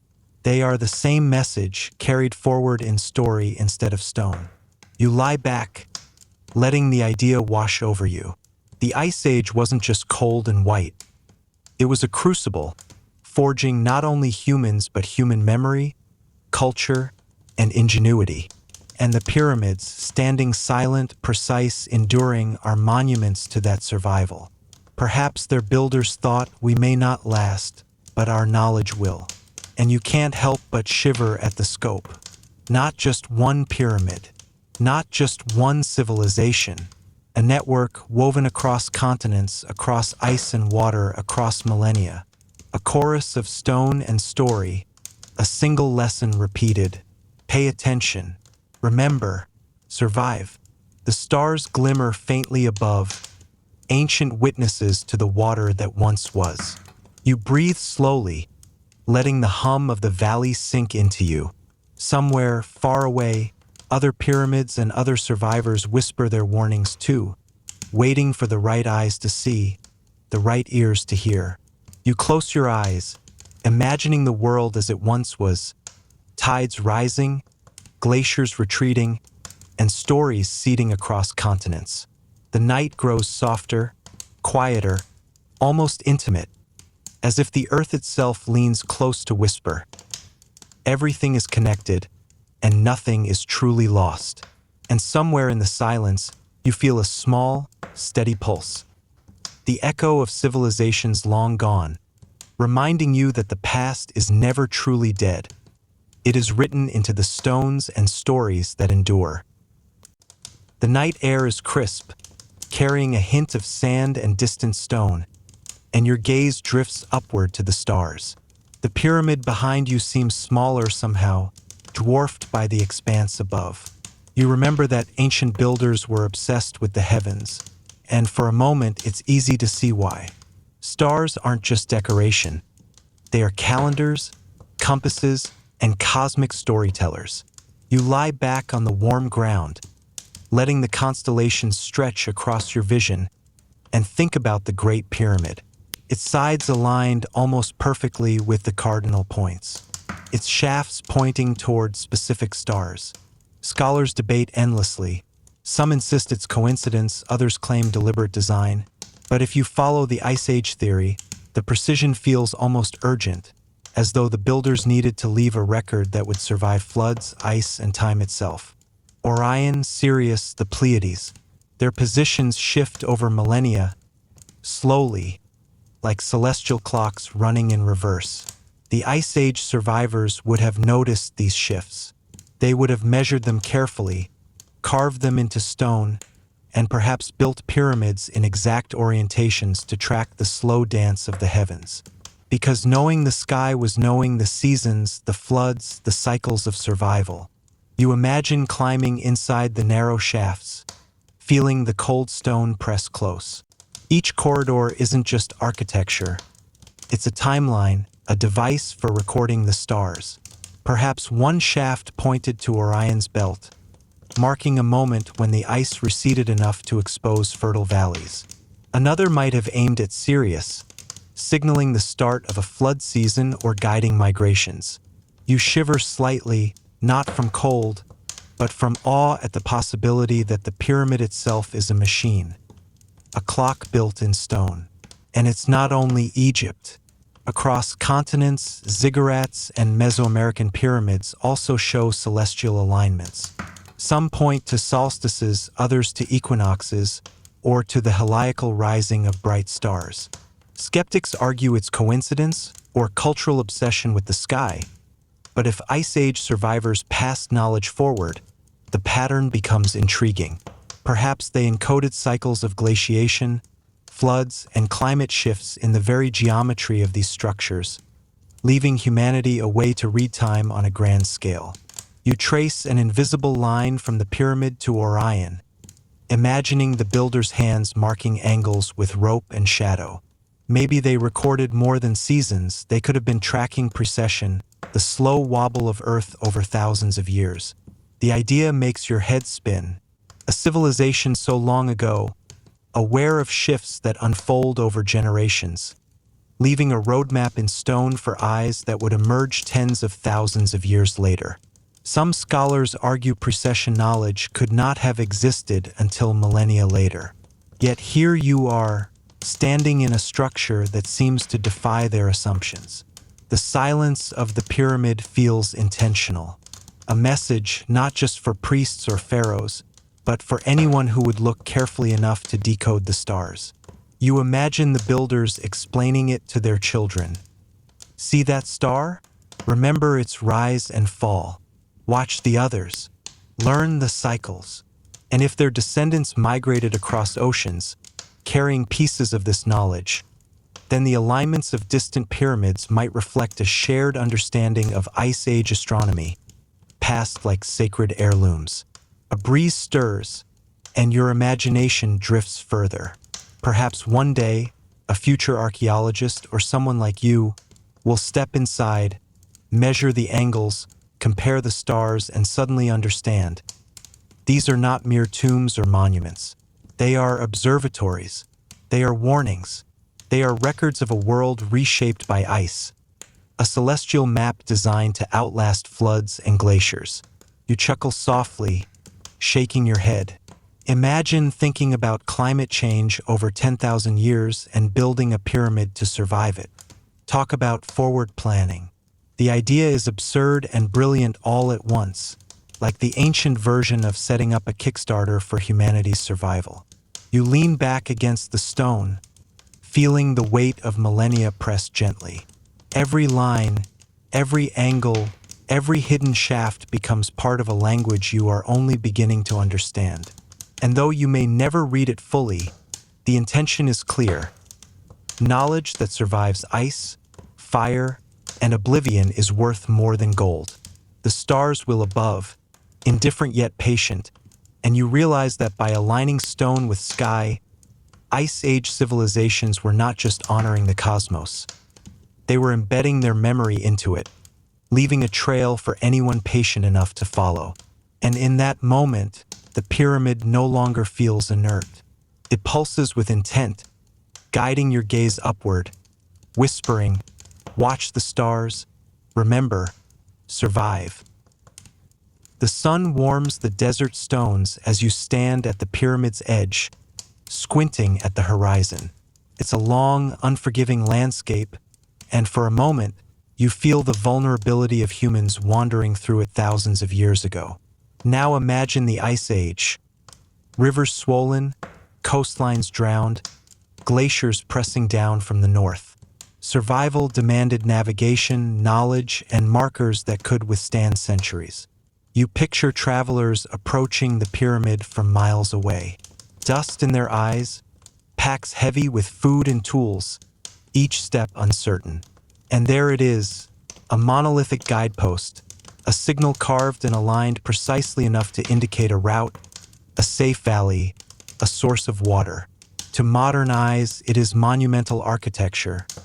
To Ice Age humans, it might have been a lifeline. Across the continents, you imagine similar structures: ziggurats in Mesopotamia, step pyramids in the Americas, pyramidal hills in Africa. Each one not merely ceremonial, but functional. Elevated platforms visible across plains or coastlines, marking paths to fertile valleys, freshwater springs, or seasonal hunting grounds. A network of stone markers, guiding humanity as the world transformed beneath glaciers and floods. Scholars argue endlessly about pyramid purposes: tombs, temples, prestige symbols. Yet the idea of a navigational role is fascinating. Geography matters. If the sea rose 400 feet since the Ice Age, what was once coastline is now submerged. Valleys, rivers, plains, they were highways for survival. And where humans needed guidance, perhaps they built pyramids. Durable, visible, and resistant to time and weather. You imagine yourself as one of those migrants. The wind biting your face, snow or rain at your back. You glimpse a distant stone structure, its edges sharp against the sky, and feel relief. This is not just a building. It is a message. This way, and you will survive. And if multiple civilizations carried the knowledge forward, the network could span thousands of miles. Stone whispers, guiding generations across continents. Some coincidences now make sense. Alignments to rivers or mountain passes. Terraces designed to stand above seasonal floods. Visibility lines calculated over miles. Skeptics might argue these are accidental, but you notice patterns emerging. Survival is a powerful motivator. People do not build stone mountains for decoration when the alternative is starvation. The thought makes you chuckle softly. So, the Great Pyramid is basically a giant highway sign. Absurd, but oddly comforting. A civilization long gone may have anticipated dangers we still struggle to manage. Climate change, rising waters, the unpredictability of nature. And they left a roadmap carved in stone, knowing that the landscape would shift, but the markers would endure. Your gaze drifts to the valley below. You imagine rivers now hidden beneath modern sand and silt, plains erased by desertification, paths that no longer exist. But the pyramid remains silent, asserting its presence across millennia. It's a reminder that human ingenuity can survive even the harshest conditions if encoded into the right medium. Stone, geometry, and alignment. And in that quiet moment, a thought settles over you like a warm blanket. Maybe the pyramids are more than monuments or mystical alignments. Maybe they are part of a planetary safety plan. a guide left for anyone navigating a world shaped by ice, water, and time. You inhale slowly, letting the idea take root. Across continents, civilizations might have followed similar markers, interpreting the stones in ways that worked for them, unaware that they were tracing footsteps left by Ice Age survivors. And as you stand there, tracing invisible paths with your eyes, the desert seems less empty, the world more connected, and the pyramid's shadow feels like a hand pointing toward survival itself. The hum of wind over stone, distant birds calling, the subtle vibration of earth beneath your feet, it all converges into the understanding that pyramids may have been lifelines as much as monuments.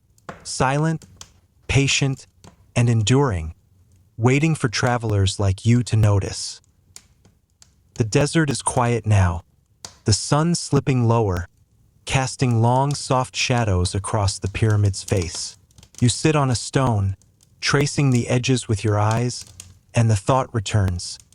Survival isn't just about where to go, it's about when to move. Ice Age civilizations would have lived by cycles. Glaciers advancing, waters rising, storms shifting. Events recurring across decades and centuries.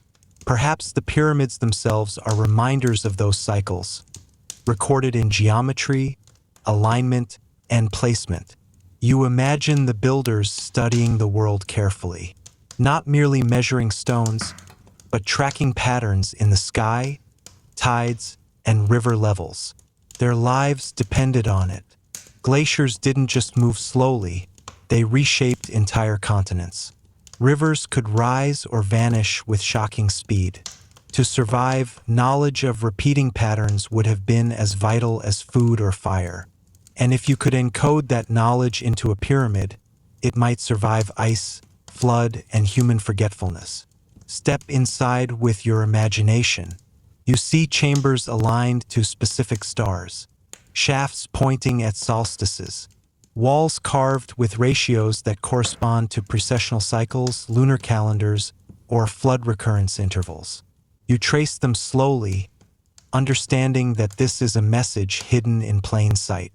Some scholars dismiss it as coincidence. Others argue about symbolic mathematics. And yet, you feel the intention. It whispers across time. Remember the cycles, anticipate the floods, survive the ice. You think of similar patterns worldwide. Mesoamerican pyramids aligning with Venus or the sun. Ziggurats casting shadows on precise equinoxes. Even megaliths in Europe oriented to lunar extremes. Could it be coincidence that different cultures, separated by oceans, left structures echoing the same astronomical cycles? Or were they following inherited knowledge from Ice Age survivors who understood cycles the rest of us have forgotten? The thought makes your pulse quicken. Imagine a civilization warning future generations. Water will rise, storms will come, glaciers may advance. Plan accordingly. They cannot predict exact years for us, but they can provide cycles, encoded in stone and sky. Each pyramid becomes both monument and instruction manual. Its proportions, alignments, and geometry a testament to foresight.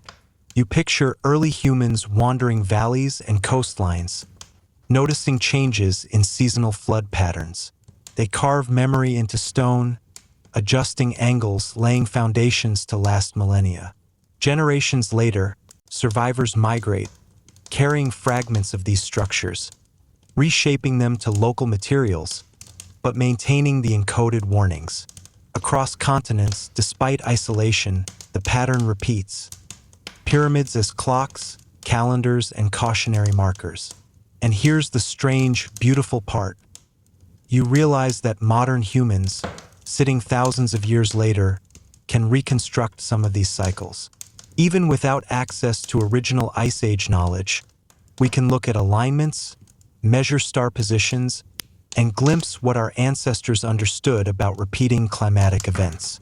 The pyramid's geometry is not mere math, it's survival wisdom awaiting rediscovery.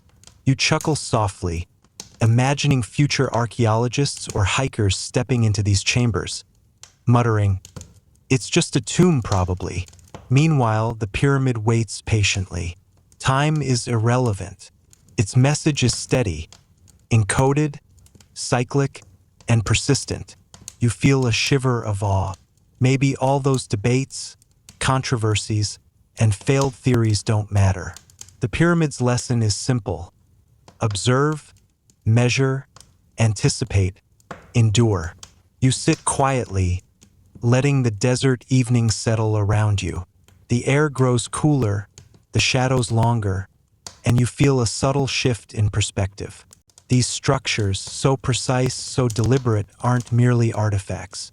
They are warnings in stone, cosmic reminders from survivors of the Ice Age that the cycles of nature are relentless, and those who notice may survive. And as night descends fully, painting the desert with soft black and silver light, you realize something profound. The pyramids are not static. They are alive with memory. They speak in angles, ratios, and shadows, teaching anyone willing to listen that knowledge, patience, and careful observation are keys to enduring the vast, unpredictable cycles of our world. The night is crisp, and you feel the desert chill brushing your skin as you stand at the base of the pyramid. Above, stars scatter like spilled silver, their positions steady yet ever-changing across millennia. You squint, imagining the builders of this massive stone structure, eyes lifted to the same sky, mapping its movements with patience born of necessity. If pyramids were constructed before the Ice Age, then their creators weren't just architects, they were astronomers, environmental scientists, and survival strategists all at once. You step carefully across the sand, envisioning the pyramid as a cosmic instrument. Its chambers, shafts, and corridors align with specific stars, planets, and solstices. The Great Pyramid, for example, has shafts angled precisely to intersect with Orion's belt and Sirius. Ancient builders might have tracked these stars not for ritual alone, but to predict seasonal shifts, floods, and glacial cycles. Every angle is deliberate, every alignment a calendar of survival. Across the globe, other pyramids tell similar stories. The Maya and Aztec pyramids follow solar and planetary paths, timing rituals with Venus's movements. Ziggurats in Mesopotamia cast shadows during solstices, marking moments critical for agriculture or migration. Could this similarity be coincidence? You doubt it. If Ice Age knowledge spread across continents, the alignment of these structures may represent a shared system of observation, an early warning network encoded in stone. You trace the lines of the pyramid in your imagination, envisioning ropes, plumb bobs, and star charts, primitive yet precise. Builders may have spent lifetimes adjusting stone to match celestial events, noting shifts over decades. Some modern researchers speculate that the pyramid's proportions encode precessional cycles, patterns that unfold over thousands of years. If true, then these pyramids are not just monuments. They are multi-millennium observatories, designed to warn anyone who followed the stars. A breeze stirs as you picture Ice Age humans climbing stairs with torches, marking solstice shadows on chamber walls. Perhaps they recorded flood peaks, glacial retreats, or drought patterns. The stone would preserve these observations long after the humans were gone, allowing future generations to decode environmental cycles from geometry and star alignment alone. Scholars debate endlessly whether these alignments are intentional or coincidental. You smile to yourself, it doesn't matter. The pyramid exists, perfectly calibrated, and you can feel its message echo through time. Your mind drifts to the scattered OP arts, strange tools and devices found far from context. Could they have been instruments for measuring time, the movement of stars, or tidal patterns? The combination of physical structure and tool-based observation creates a powerful picture. Civilizations using pyramids as both anchor points and laboratories to understand the cosmos and predict terrestrial events. You crouch beside a narrow shaft in your imagination, peering into darkness. Light, entering only at precise angles, may have marked significant astronomical events: equinoxes, solstices, lunar standstills. To a modern observer, it seems mystical, but to Ice Age humans, it was practical. Understanding cycles meant understanding survival. Ice sheets retreat, rivers rise, animals migrate. Predicting these patterns could mean life or death. You shake your head softly, chuckling. It's like building Stone Age telescopes out of limestone blocks and genius-level intuition. And yet, that's precisely what it seems to be. The pyramid is simultaneously temple, tomb, observatory, and survival manual. Its creators were both reverent and pragmatic, embedding warnings in the positions of stars and the lengths of shadows. The desert grows quiet, and you feel the pulse of history through stone. Every star mapped, every ratio calculated, is a testament to foresight. Not hubris, not spectacle, but preparation for forces far greater than any one civilization. Perhaps this is why pyramids persist while other structures crumble. Their purpose transcends the immediate. They reach across millennia, speaking directly to anyone who can read the language of stone and sky. And as you lift your gaze toward the heavens, the pyramid behind you becomes less a monument and more a dialogue, a conversation between humans and the cosmos, between Ice Age survivors and those of us willing to observe and interpret. It whispers its lessons patiently, insisting that time, cycles, and survival are inseparable, and that the cosmos itself can be both teacher and warning system. You stand at the pyramid's base, the night air still and expectant. The stone beneath your fingers feels impossibly old, as if it remembers the contours of a world long vanished. And in that thought, a chilling possibility surfaces. What if these pyramids weren't just monuments, observatories, or tombs, but encoded maps of a world erased by ice and water?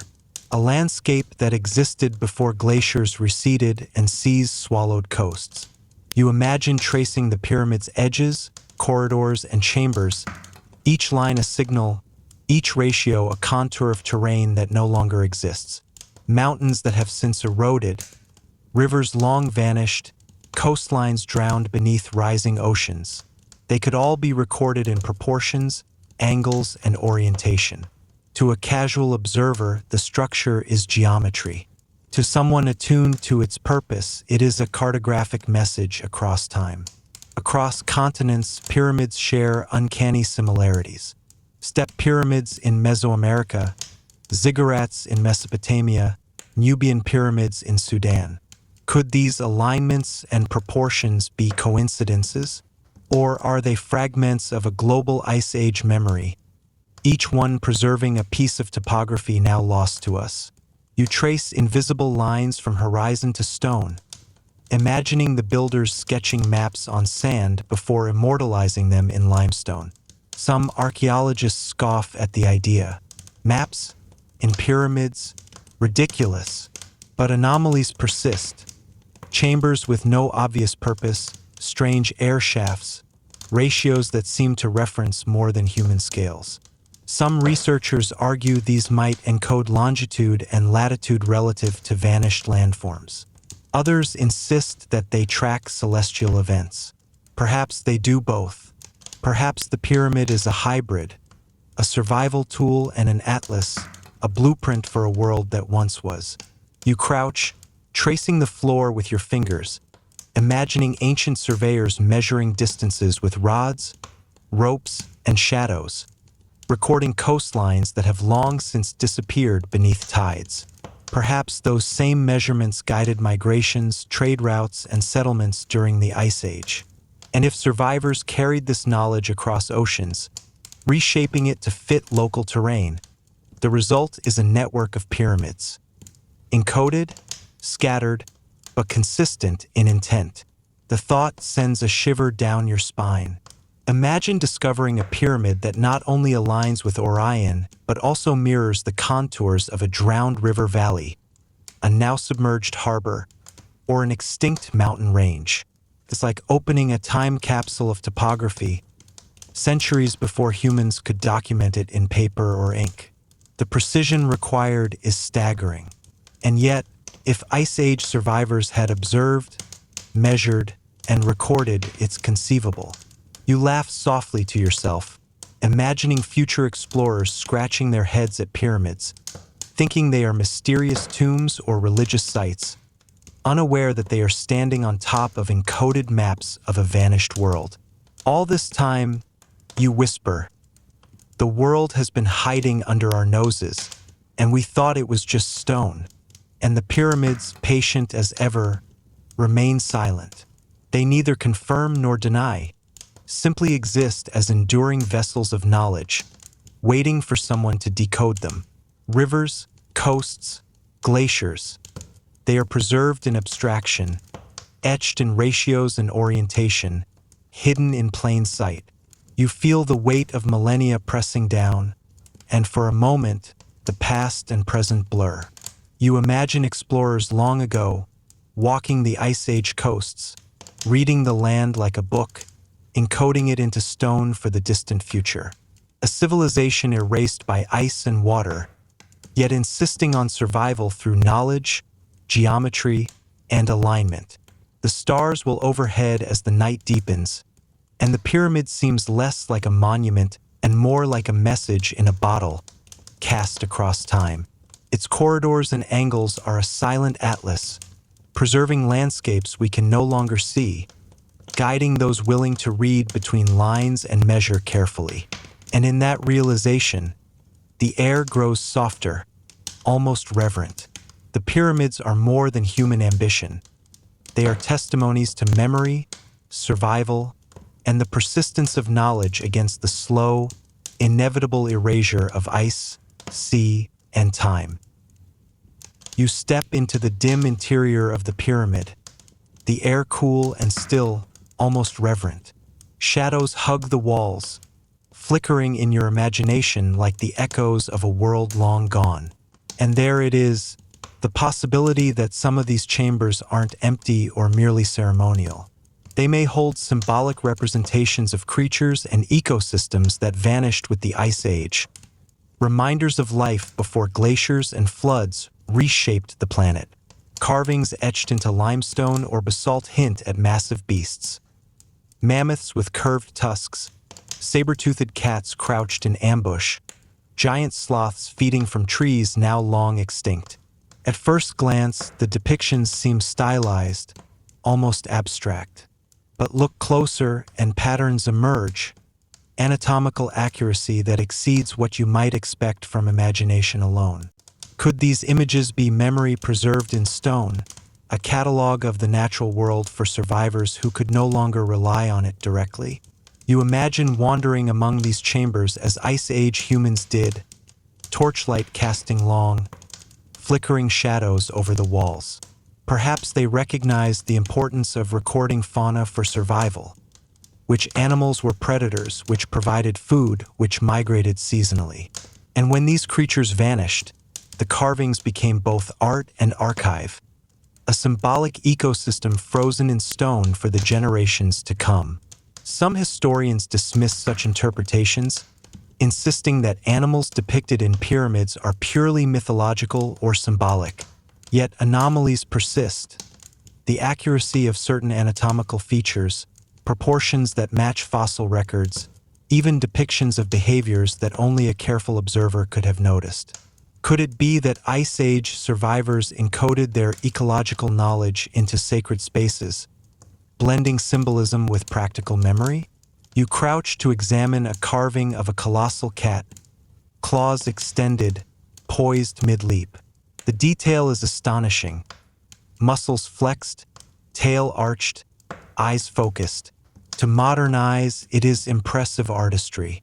But for Ice Age humans, it may have been a reference. This predator hunts this way. Remember it if you venture into its territory. The walls become a library of life that cannot survive elsewhere, a catalog of species and behaviors essential to understanding a lost ecosystem. Beyond predators, You notice representations of vegetation, rivers, and seasonal cycles. Perhaps these chambers were teaching spaces, using symbolic forms to encode patterns of plant growth, water availability, and animal migrations. Ancient humans could interpret these symbols to make decisions critical for survival. To outsiders, they might seem mystical or ceremonial, but every line and curve carries knowledge distilled from observation over generations. A soft chuckle escapes you.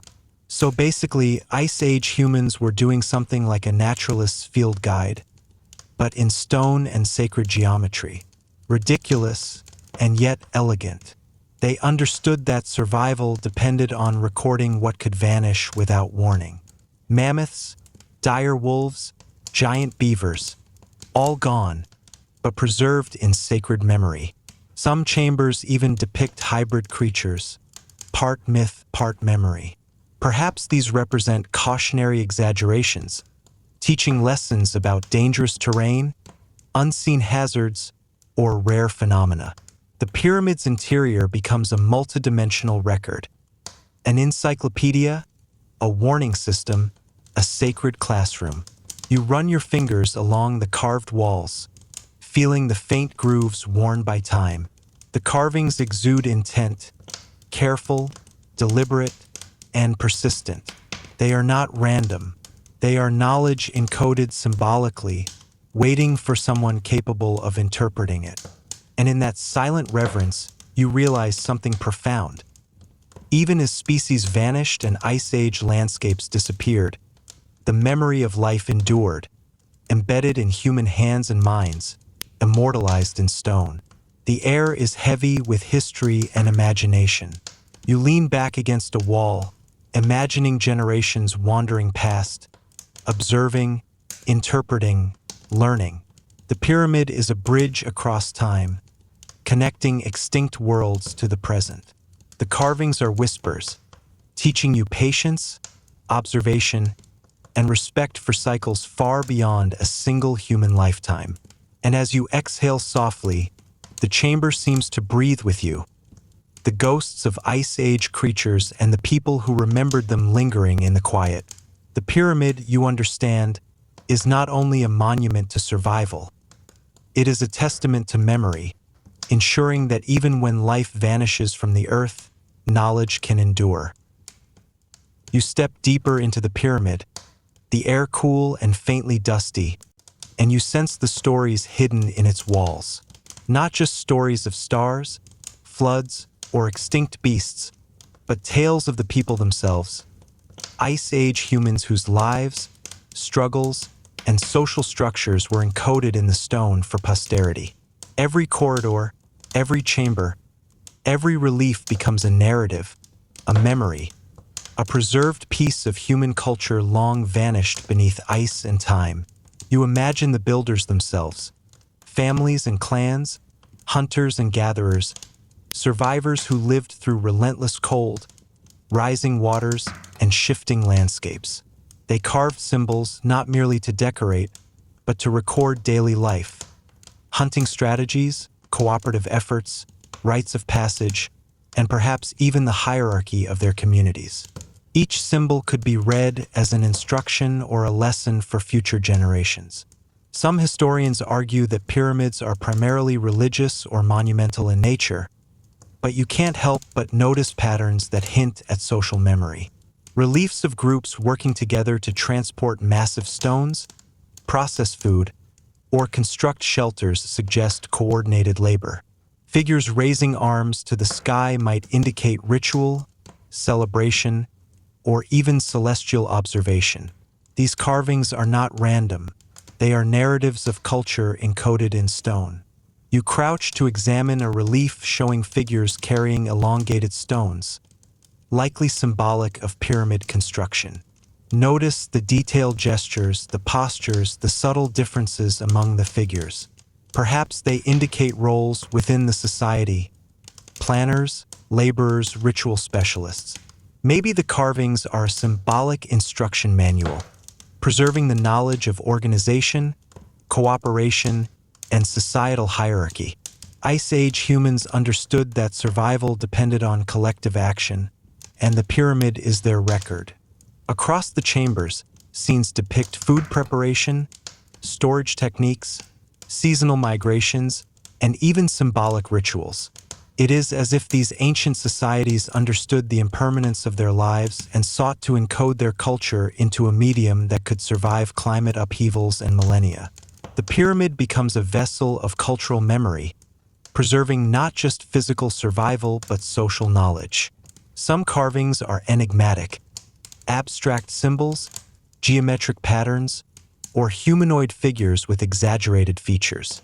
Perhaps these represent spiritual beliefs, laws, or mythological lessons. Scholars debate endlessly whether such forms are purely symbolic, ceremonial, or literal, but the repeated patterns suggest a methodical attempt to preserve and transmit social knowledge across generations. You imagine walking through these chambers as an Ice Age human might have, torch in hand, teaching a child how to read the walls. See this pattern? It shows how to track the seasons. These shapes, they remind us who leads and who follows. And these symbols, they tell the story of cooperation and survival. The pyramid is a classroom, a memory palace, a guide for cultural continuity, and there's a touch of irony that makes you smile. Modern archaeologists often marvel at the engineering but overlook the social wisdom encoded within. The builders understood that technology alone cannot sustain a civilization. It is knowledge of social practice, coordination, and cultural memory that ensures survival. As you lean against a wall, the shadows flickering with imagined torchlight, you realize that the pyramid is simultaneously monument, observatory, archive, and classroom. The carvings, though silent, speak across tens of thousands of years, narrating the lives, practices, and survival strategies of humans who endured an Ice Age world we can barely imagine. And as you exhale softly, the pyramid seems to breathe with the memory of those long-vanished societies, whispering their lessons in patience, cooperation, and adaptation. You feel a connection, not only to the distant past but to the continuity of human resilience encoded in stone. The desert night is deepening, the air now cooler against your skin, and the pyramid looms behind you like a silent sentinel. You run your fingers along the smooth stone, imagining how its builders viewed it, not merely as a monument, not only as a tomb, but as a comprehensive survival tool. Every angle, chamber, and shaft seems designed to encode the knowledge necessary to endure a world dominated by ice, floods, and environmental unpredictability. Step inside with your imagination. The corridors guide your path as carefully as they might have guided an Ice Age traveler. Shafts point to stars, chambers mirror river valleys and seasonal floodplains, carvings catalog extinct animals and plant life, and murals depict societal structures and cooperative labor. Every element intersects in a design that is at once symbolic, practical, and predictive. The pyramid is a repository of survival intelligence, a multidimensional tool built to endure and instruct across millennia.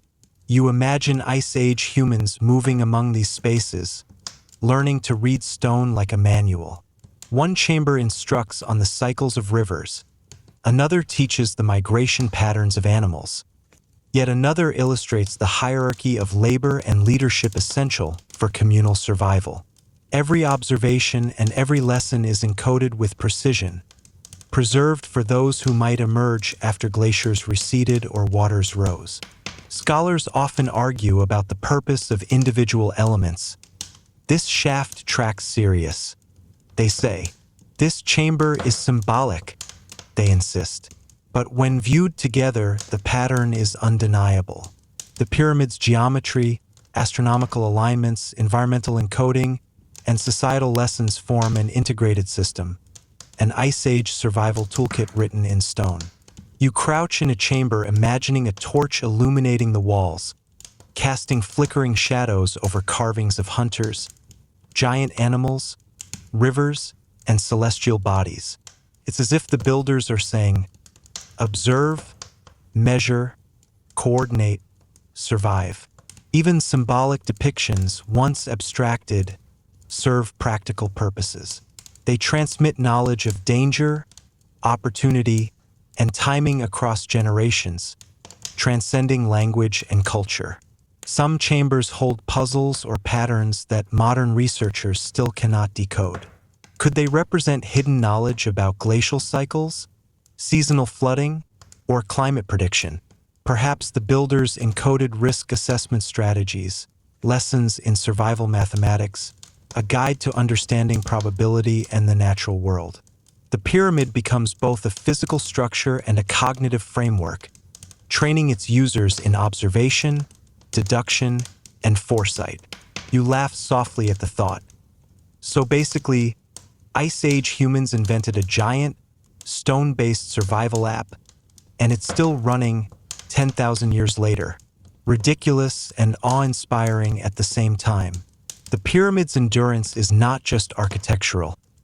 It is intellectual, cultural, and ecological.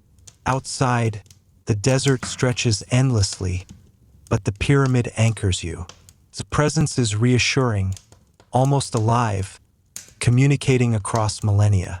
The wind whispers over stone edges as though echoing the builder's intent. Survival is knowledge. Knowledge is observation. Observation is action, and action ensures continuity. As you lean against the cool stone, the realization settles like soft sand. The pyramid is more than the sum of its parts. It is a time capsule, an observatory, a map, a library, a classroom, and a monument all at once. A civilization's understanding of the Ice Age, carefully encoded for whoever would come after.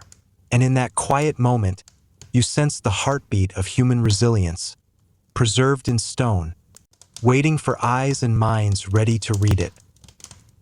The night is hushed, the desert air smooth against your skin, and the pyramid towers behind you like a patient teacher. You run your fingers along the cool stone and imagine that every block, chamber, and shaft is more than architecture. It's a message about the cosmos, climate, and survival. These structures might not merely commemorate the past. They may actively predict the future, encoding patterns of Ice Age weather, glacial movements, and celestial cycles. You step inside the imagined corridors, the shadows of your torch flickering against walls etched with symbols and carvings. Shafts pointing toward Sirius or Orion are not purely ceremonial. They could indicate seasonal shifts, solar cycles, or even the timing of glacial melt and flooding. Each chamber and alignment acts as a node in a vast information system, one designed to convey knowledge crucial for human survival across generations. Scholars debate whether precessional cycles were known to ancient civilizations. Some dismiss the idea as impossible. Yet the precision of pyramid alignments, combined with ratios matching celestial patterns, suggests otherwise. Perhaps the builders observed stars and their movements meticulously, correlating them with environmental changes. Their pyramids may have been predictive devices, providing a framework to anticipate climate cycles, flood patterns, or the best times for migration and cultivation. You imagine standing in a narrow shaft, observing a beam of sunlight strike the chamber floor at an exact angle. Perhaps this marks the peak of a flood season, the start of animal migrations, or a moment when glaciers recede just enough to expose fertile lands.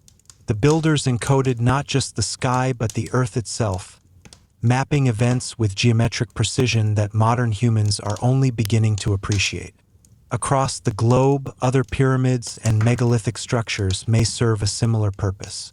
Step pyramids in Central America track Venus, and the sun ziggurats in Mesopotamia cast precise solstice shadows. Could these be remnants of a shared Ice Age knowledge system, one that encoded climate, astronomy, and survival strategy into enduring stone structures? The thought sends a shiver through you. An ancient intelligence, global and systematic, patiently awaiting rediscovery.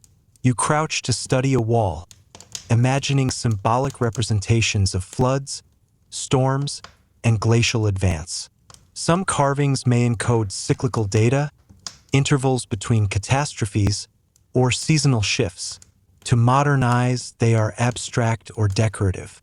But in context, they may have served as predictive models, teaching Ice Age humans to read the environment, interpret celestial patterns, and anticipate change with astonishing accuracy.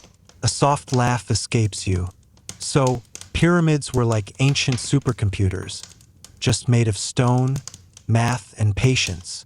Ridiculous, and yet the logic resonates. These structures are information-dense, durable, and universally interpretable for anyone who understands the principles behind them. Observing the stars and reading stone walls becomes a survival toolkit, encoded for future generations. Outside, the desert stretches endlessly, silent but alive with history. The pyramid seems to breathe in the night air, its angles and shafts a reminder that time, ice, and climate do not erase intelligence. Knowledge can persist, encoded in geometry, alignment, and observation. And as you lean back against the stone, the realization settles softly. The pyramids are not relics. They are predictive instruments, guides left by Ice Age survivors, ensuring that future generations could read the cycles of earth and sky and live. And in the quiet desert night, the wind whispers across stone edges, as if echoing the builder's intention. Observe, record, predict, survive. You stand at the pyramid's base, the desert night wrapping around you like a velvet cloak, and the thought arises. Survival isn't just about observation. It's about adaptation. Ice Age humans faced extreme cold, rising waters, and unpredictable climates. Perhaps these pyramids are more than monuments or observatories. They are encoded records of how humans adapted to survive, strategies immortalized in stone for generations to come. You step inside the imagined corridors, shadows flickering across walls etched with reliefs and symbols. Some depict humans building shelters, hunting in packs, or transporting massive stones. Others seem to illustrate methods for storing food, preserving water, or navigating frozen landscapes. These carvings are not merely decorative. They are practical lessons, distilled from hard-earned experience, intended to teach, guide, and warn. Some historians argue these are symbolic or ritualistic depictions. Yet anomalies persist. Sequences that indicate step-by-step actions, group dynamics, and environmental awareness. Could these carvings encode survival strategies for extreme conditions, from glacial cold to seasonal floods? The idea sends a shiver through you. The pyramids may be stone-bound manuals for resilience, invisible to anyone who ignores context. You imagine yourself as a learner in this ancient classroom. A torch casts flickering light on carvings showing how to reinforce shelters against snow, or how to read seasonal changes in the sky and rivers. Perhaps one chamber instructs on rationing food or managing collective labor during harsh winters. Each symbol and angle is intentional, a survival guide carved with foresight and precision. Across continents, the pattern repeats. Step pyramids, ziggurats, and megalithic platforms may all encode similar lessons. Cooperative labor, environmental adaptation, strategic migration. Could Ice Age knowledge have been globally transmitted through stone and geometry, preserving methods that enabled humans to endure conditions that would otherwise have been fatal? The thought is staggering. You crouch to trace a carved figure, depicting a hunter preparing tools or tracking animals. Even abstract geometric patterns might represent risk management strategies. Which routes to avoid, which valleys offer shelter, which rivers flood predictably. The pyramids are simultaneously maps, manuals, and mnemonic devices, encoding knowledge that ordinary survival required but ordinary memory could not retain. A quiet laugh escapes you. So basically, pyramids are giant strategy guides written in stone for a world we can barely imagine. Ridiculous, yet it resonates. The more you explore, the more the pyramids reveal themselves not just as monuments to ambition, but as enduring guides to survival and adaptation. Outside, the desert is silent, yet alive with the echoes of human ingenuity. You feel the weight of millennia pressing softly, the pulse of Ice Age knowledge embedded in the stone. Observation, planning, coordination, and adaptation, all preserved in geometry, alignment, and narrative. The pyramids speak without words, whispering lessons of endurance, resilience, and the ingenuity required to survive an extreme world. And as you exhale, leaning against the smooth stone, you sense the message is simple, patient, and enduring. Knowledge preserves life, and foresight ensures survival. Even as glaciers advanced and waters rose, humans encoded their strategies for enduring a harsh world in structures designed to outlast centuries. And you, standing here, are witnessing the legacy. The desert night is calm, the stars shining like distant lanterns, and you feel the weight of the pyramid pressing its silent presence into your thoughts. Survival during the Ice Age wasn't just about observation or adaptation. It was about managing resources and coordinating human effort. And perhaps, hidden in the pyramid's geometry, chambers, and carvings, lies a record of how early humans mastered both. You step into the imagined corridors, the stone cool under your hands. Reliefs depict groups of people hauling massive stones, carrying food, or working in unison. Lines, angles, and sequences suggest methods for rationing resources, distributing labor, and maintaining social cohesion during harsh seasons. Each chamber feels like a classroom, teaching Ice Age societies how to function as a community rather than just as isolated individuals. Some historians argue these carvings are symbolic or ceremonial, yet the repetition of patterns, sequences, and roles indicates otherwise. You can almost see the logic: cooperative hunting strategies, rotational labor systems, communal food storage, water management techniques. These structures might encode knowledge of how to survive as a group when environmental conditions are unforgiving, when every decision impacts the entire community. Imagine yourself tracing the carvings, torchlight flickering over figures lifting heavy loads or building shelters.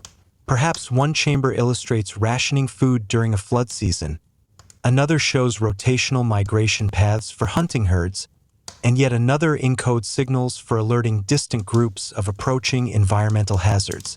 The pyramid, in this sense, is a survival manual for communal organization, carved in stone to outlast generations. Across the globe, other pyramids reflect similar patterns. Step pyramids, ziggurats, and megalithic platforms may encode comparable systems for coordination and resource management. Could Ice Age knowledge have been shared across cultures via stone monuments, embedding principles of cooperation and planning that ensured collective survival? It seems possible, almost inevitable, given the pressures of the time. You crouch beside a carved scene showing multiple figures cooperating to transport a massive object. Each figure's posture, position, and movement seem intentional, illustrating roles and coordination. It's as if the builders are teaching: observe, collaborate, plan, endure. The pyramid becomes a tool for teaching organization, resource allocation, and societal resilience. A quiet chuckle escapes you. So pyramids are basically giant management manuals, but with chisels and limestone instead of spreadsheets. Absurd, but accurate in essence. The more you explore, the more the pyramid reveals its purpose not as a monument to a single ruler, but as a communal tool, a guide for collective survival. Outside, the desert stretches endlessly, silent yet alive with echoes of human ingenuity. The pyramid stands as a testament to foresight, strategy, and cooperation. It communicates across time, teaching those willing to observe that survival in extreme conditions depends not only on knowledge of the environment but also on the ability to work together. And as you exhale softly, leaning against the stone, the message becomes clear. The pyramid is not just stone and shadow. It is a blueprint for enduring Ice Age realities, a monument to cooperation, planning, and resource management, etched into eternity. The night deepens, and the desert air wraps around you like a soft, invisible blanket. The pyramid towers silently behind, a patient witness to millennia, and you sense that its purpose extends beyond utility. It weaves together survival, celestial observation, and ritual, binding communities through shared understanding and practices. Each chamber, each shaft, each carving is part of a complex system of knowledge, encoded in stone, waiting for attentive eyes to read it. You step into the imagined corridors, shadows flickering against walls etched with symbols of celestial bodies, animals, and human figures. Some scholars dismiss these as purely ceremonial, but patterns emerge suggesting practical functions intertwined with ritual. Certain chambers align with solstices, equinoxes, or key stars, and the placement of carvings hints at timing for communal activities, seasonal hunts, migrations, or resource gathering. Ritual becomes survival, and survival becomes ritual. You picture an Ice Age community gathering inside a pyramid chamber. Torches flicker, casting light on carvings of animals, star patterns, and human figures engaged in cooperative labor. The elders instruct younger generations, blending practical knowledge with ritualized action. Observing the stars at a precise moment could indicate the start of a migration. Dancing, chanting, or symbolic gestures could encode timing for planting, hunting, or moving to safer grounds. The ritual is not mere performance, it is a mnemonic device embedding critical survival knowledge in culturally reinforced memory. Some carvings seem abstract at first, geometric patterns, spirals, and lines, but you sense their function. They encode cyclic events, environmental changes, or social coordination strategies. Ritualized behavior ensures that knowledge is transmitted reliably, even across generations who might forget purely practical lessons. The pyramid becomes a holistic educational tool, part observatory, part library, part classroom, part sacred space. You crouch to examine a scene where figures appear to align their movements with the shadow of a shaft or the angle of a beam of sunlight. Perhaps this represents both practical observation and ritualized teaching. By combining ceremony with utility, the builders guarantee knowledge transfer. Celebration, observation, and instruction intertwine, reinforcing both social cohesion and survival competence. Across the world, parallels appear. Step pyramids, ziggurats, and megalithic structures often encode similar patterns of ritual, astronomy, and social instruction. Could this indicate a shared Ice Age understanding that culture and survival are inseparable? Communities thrived not merely by tracking stars or storing food, but by embedding critical information in culturally reinforced rituals, acts that carried meaning, function, and continuity. A soft chuckle escapes you. So pyramids are essentially giant lesson plans, with ceremonial flair and cosmic timing. Absurdly poetic, yet entirely plausible. The combination of ritual and practicality ensures the endurance of knowledge. Through these practices, communities learn, remember, and adapt. Their social bonds strengthened as much by stars and stone as by shared labor and experience. Outside, the desert stretches under a canopy of stars, silent but resonant. The pyramid seems to breathe in the night air, whispering lessons of cooperation, observation, and reverence for natural cycles.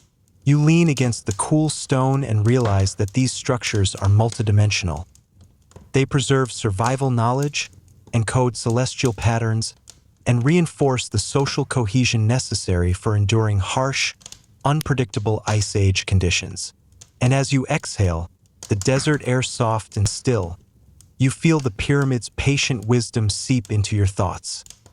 Survival is not just observation, adaptation, or resource management. It is ritual, culture, and community intertwined, all encoded in enduring stone. The desert night grows deeper, softer, and the stars glimmer quietly overhead. The pyramid stands as it has for countless millennia, a patient witness to time and change. You sit on a warm stone, letting the cool air brush your face, and you notice how the structure seems almost alive. Not in motion, but in memory. Each block, each angle, each shadow carries stories of humans, animals, seasons, and cycles that stretch far beyond any single lifetime. You imagine Ice Age humans walking these same stones, feeling the weight of their world pressing against them. Glaciers advancing, rivers swelling, storms altering the land. Yet here, in these chambers and corridors, they found continuity, guidance, and hope. The pyramid becomes a timeless presence, bridging past, present, and future. It is a repository of survival knowledge, a monument to ingenuity, and a gentle reminder that humans endure when they observe, adapt, and cooperate. The carvings and alignments speak softly in your imagination. Animals long extinct, stars tracing patterns you can barely follow, human figures collaborating across tasks. You sense a rhythm, a pulse of life that persists even in absence. Knowledge, culture, and survival strategies are encoded so deeply that even millennia of ice, wind, and sand cannot erase them. It is humbling, almost comforting. As your gaze drifts over the contours of stone, you feel the pyramid's presence as a quiet reassurance. The wind hums softly through gaps, brushing over surfaces worn smooth by time. The structure communicates a patient truth. Even as the world changes unpredictably, knowledge, care, and observation persist. Ice Age societies, with their carvings, shafts, and chambers, speak to you now, not with urgency, but with calm, deliberate patience. You reflect on the blend of practicality and ritual embedded within the pyramid. Celestial alignments, environmental maps, communal labor, and survival strategies all interwoven into a single, enduring monument. The builders, aware of the uncertainty of the world around them, left something permanent, a guide for anyone willing to see, touch, and learn. The desert air grows cooler, heavier with silence, and the shadows stretch long and soft. You notice the hum of the earth beneath your feet, the subtle pulse of wind over stone, the gentle rustling of distant sands. The pyramid seems to breathe in this quiet, extending a gentle reassurance across time. The efforts, knowledge, and culture of humans endure, patient and unyielding, waiting for recognition. You feel a wave of calm wash over you as the narrative slows, a gentle settling of thoughts. The Ice Age, the cycles, the animals, the migrations, the stars, all are threads woven into the enduring presence of stone. The pyramid does not hurry. It does not demand. It simply exists, a patient teacher whispering lessons of observation, adaptation, cooperation, and resilience. And in this quiet, softening moment, you begin to let go of the urgency of survival, of cycles, and of celestial observation. The pyramid's shadows lengthen into peace. Knowledge, patience, and endurance are no longer abstract. They are palpable, tangible, and reassuring. You breathe slowly, letting the desert night, the cool stone, and the quiet hum of wind settle your mind. The final thoughts drift gently, like sand over the dunes.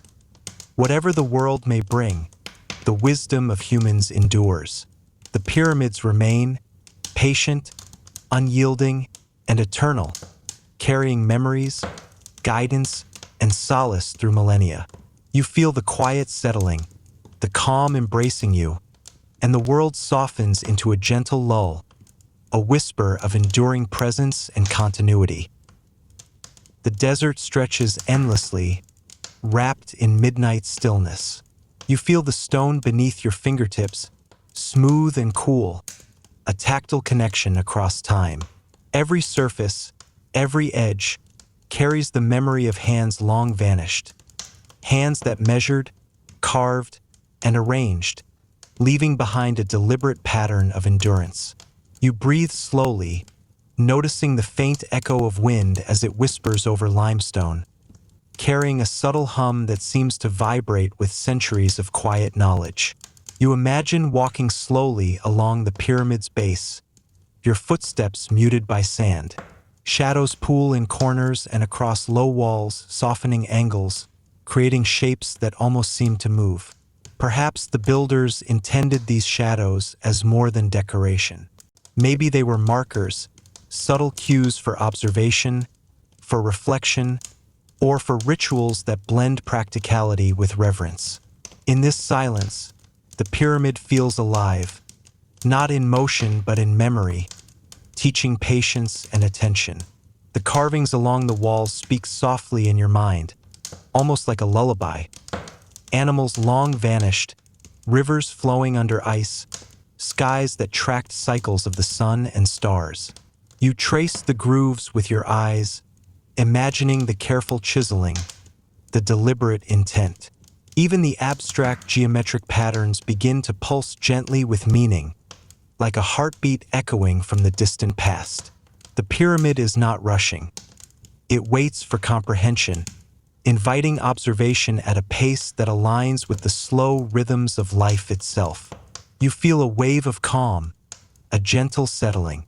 The chill of night brushes against your skin, and the desert sounds, the faint rustle of sand, the distant call of a nocturnal creature, the whispering wind, blend into a soft background hum. It is easy to imagine the builders pausing here too, sensing these rhythms, letting the environment speak, recording knowledge in silence and observation. Survival was not always action. It was sometimes patience, reflection, and understanding. Some chambers feel like quiet sanctuaries, where knowledge, ritual, and observation merge. You imagine walking slowly through them, letting your fingertips hover over the carved symbols. Each marking becomes a story, each shadow a guide, each ratio a gentle whisper of Ice Age wisdom. You realize the pyramid itself is a teacher, speaking not through urgency, but through enduring calm, allowing the mind to settle and absorb. You notice the interplay of light and shadow as the moon arcs across the sky. Shafts cast long, delicate lines that stretch across chamber floors, subtly shifting as time moves. Perhaps these were intended to mark hours, seasons, or cycles. Or perhaps they simply remind the observer that time flows, that change is constant, and that endurance comes from attunement to rhythm and pattern. A soft chuckle escapes you. It's like the ultimate ASMR session, built from stone and stars, ridiculous and yet comforting. The pyramid encourages slow observation, gentle reflection, and calm attention to detail. It is an enduring lesson in patience, a meditation in structure, shadow, and celestial alignment. As you settle against the cool stone, letting the wind hum around you, the pyramid feels expansive and intimate at once. It speaks not in words but in presence. Observe slowly, remember carefully, endure patiently. The centuries seem to fold around you, and you sense a continuum of knowledge flowing, subtle and persistent. And as your breath slows, the desert air soft and still, the pyramid's quiet wisdom sinks deeper into thought. It is patience embodied, calm preserved, and endurance immortalized. You begin to feel the gentle settling of awareness, like soft sand slipping through fingers, and the world outside these walls quiets to a gentle, unbroken rhythm. The desert night is quiet now, a vast, soft expanse stretching beyond sight. The stars shimmer faintly, and the pyramid rises behind you, its edges softened by moonlight. You run your fingers along the stone, feeling the ancient grooves, smooth yet holding the weight of countless centuries. The air is cool, almost tactile, brushing gently against your skin, carrying the faint hum of the wind, a subtle, constant rhythm that seems to echo the heartbeat of time itself.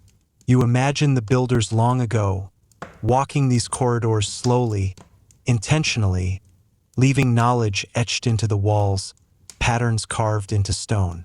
Perhaps they paused often, listening to the whispers of the wind, observing the shadows cast by moonlight or torchlight, recording details that only patience could reveal. The pyramid feels alive with this memory, timeless, calm, deliberate. The carvings become soft stories in your mind, almost like a lullaby. Lines tracing extinct animals, river paths swallowed by ice, patterns of celestial movement, human figures collaborating to endure harsh conditions. You let your eyes linger over these shapes, tracing them gently with thought. Each line, each ratio, each shadowed corner seems to pulse with quiet wisdom, urging slow observation, calm reflection, and gentle understanding. You notice how the corridors open into wider chambers, creating spaces that feel both protective and expansive. You settle into one of these imagined spaces, feeling the stone beneath you like a reassuring presence. The air hums softly, carrying the gentle reminders of survival, cooperation, and observation. The pyramid does not speak with urgency. It whispers, teaches subtly, and invites patience. Outside, the desert breathes softly, the wind stirring the sand in invisible waves. The pyramids seem to exhale with the night, their geometry, carvings, and alignments resonating with quiet persistence. You imagine the cycles of the Ice Age, the movement of glaciers, the patterns of stars, and the strategies of survival encoded here, all blending into a slow rhythm of continuity. You feel the calming pull of time, the gentle folding of past, present, and future into one quiet moment. Shadows stretch and shift with the moon, shafts of light mark subtle angles, and the carvings seem to shimmer faintly with meaning, inviting contemplation without hurry. The pyramid is a patient teacher, guiding observation, memory, and endurance through the slow cadence of night. A soft chuckle drifts from you. Stone, stars, and whispers, the ultimate bedtime story. Ridiculous, but somehow exactly right. The pyramid's wisdom seeps gently into thought, not demanding comprehension but offering it softly, in a way that the mind can absorb with ease and calm. As you lean back, the desert air brushing softly, the knowledge encoded here feels like a soft hum at the edge of awareness. The lessons of observation, adaptation, cooperation, and endurance fold gently into the mind, carrying reassurance across millennia. Time slows, the pyramid breathes. Shadows, stone, and sky become one continuous, calming rhythm. And in this quiet, softening space, you feel the gentle lull of the desert night, the enduring presence of the pyramid, and the soft echo of Ice Age wisdom settling into your thoughts. The world outside recedes. The wind hums, shadows lengthen and fade, and the mind begins its slow drift toward rest. The night is softer now, almost tactile in its stillness. The desert air hugs your skin, brushing gently like a caress. The pyramid looms quietly behind you, its edges softened by the pale moonlight, its presence steady and reassuring. You let your fingers linger on the cool stone, tracing the grooves worn smooth by millennia, feeling the quiet patience embedded in every surface. The wind hums gently, a low, constant murmur that blends with the pulse of your own breath. You imagine the builders again, moving slowly through corridors, observing the stars, counting the cycles of rivers, noting the subtle changes in seasons. Their knowledge, carefully encoded in stone, pulses softly through time. The carvings, animals, human figures, geometric patterns begin to seem less like instruction and more like whispers, gentle reminders of endurance, observation, and calm. Each shadow, each ratio, each line becomes a soothing thread connecting you to an ancient rhythm. The chambers feel like quiet sanctuaries, spaces designed for reflection, observation, and memory.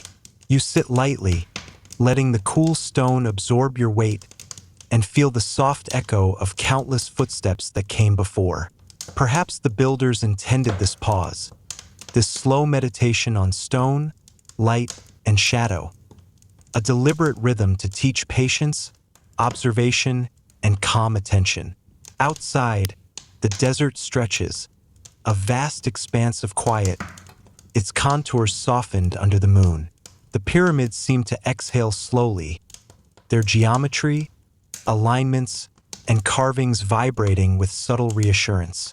You imagine the cycles of the Ice Age, glaciers advancing, rivers flooding, stars wheeling overhead, encoded gently here, in ways that do not demand comprehension but offer understanding to those willing to observe.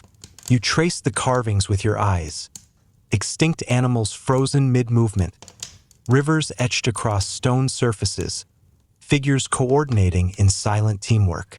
Each detail becomes a whisper, a soft echo of survival, cooperation, and resilience. The pyramid's lessons are no longer urgent. They are soft, patient, and enduring, settling gently into awareness. A quiet laugh escapes you. Stone whispers, stars hum, and I think I could listen to this forever. Ridiculous, perhaps, yet utterly soothing. The pyramid encourages observation without haste, reflection without strain, and understanding without pressure. Its wisdom is slow, soft, and enduring, like a gentle current beneath calm waters. You lean back, letting the desert air carry the soft vibrations of wind over stone. Shadows stretch, light shifts, and the carvings shimmer faintly in the mind's eye. The pyramid breathes with the night, a slow, steady rhythm that invites calm. Observation, memory, adaptation, cooperation, all fold quietly into consciousness, settling softly like sand over dunes. And as your own breath deepens, the wind hums gently, the pyramid stands patient and still, and the night absorbs all tension. The world softens, time slows, the enduring presence of stone, shadow, and sky blends seamlessly with the quiet rhythm of thought. The night has grown deeper, almost fluid, wrapping around you in quiet velvet darkness. The desert stretches endlessly, and the pyramid stands behind, steady and patient, like a sentinel of millennia. You feel the smooth stone beneath your fingertips, its surface cool and reassuring, and you notice the gentle hum of the wind brushing across edges and corners. Shadows lengthen and shift softly, stretching into shapes that seem to breathe slowly with the night. You imagine the builders pausing in these corridors, torchlight flickering, observing stars, rivers, and glaciers. Each carving, each chamber, each shaft encodes lessons of endurance, observation, and survival. And now, in this quiet, you feel them as gentle whispers rather than commands, soft reminders of patience, cooperation, and calm. Every shadow, every subtle shift of light carries meaning. You let your eyes trace the walls, letting the imagery settle gently into thought. The carvings, now illuminated only in your mind's eye, seem to pulse with soft rhythm. Extinct animals frozen in motion, human figures collaborating in quiet harmony, geometric lines mapping patterns of the stars and rivers. You feel the stories flow slowly, like a gentle current, soothing and continuous. The pyramid's voice is no longer insistent. It is a patient guide, wrapping lessons of endurance, memory, and observation in a gentle cadence that flows easily into your awareness. Outside, the desert hums softly with the night, the stars shimmering faintly like distant lanterns. The pyramid seems to breathe along with the wind, its angles and carvings a slow, steady heartbeat echoing through millennia. You imagine cycles of glaciers, migrations, floods, and celestial patterns recorded quietly in stone, their message carried across time without haste, without urgency, simply waiting for attention, observation, and gentle understanding. A soft chuckle drifts from you. So basically, the pyramid is the ultimate bedtime companion, just stone and stars instead of pillows and blankets. Ridiculous, yet comforting. The wisdom encoded here seeps slowly, softly, and insistently into thought, not as instructions, but as gentle presence. The pyramid becomes a meditation, a lullaby of stone, shadow, and time. You lean against the cool surface, letting the hum of the desert and the whisper of the pyramid settle into your mind. Shadows shift softly, wind passes quietly over stone, and the carvings shimmer faintly in memory. Knowledge of endurance, cooperation, adaptation, and observation folds gently into awareness, settling like fine sand over the dunes of thought. And now, as your own breath deepens, the pyramid's patient presence and the soft desert night merge. Time seems to stretch, slow, and soften. The wind hums, the shadows fade, and the whisper of millennia lulls thought into gentle rest. The desert night has softened into near silence.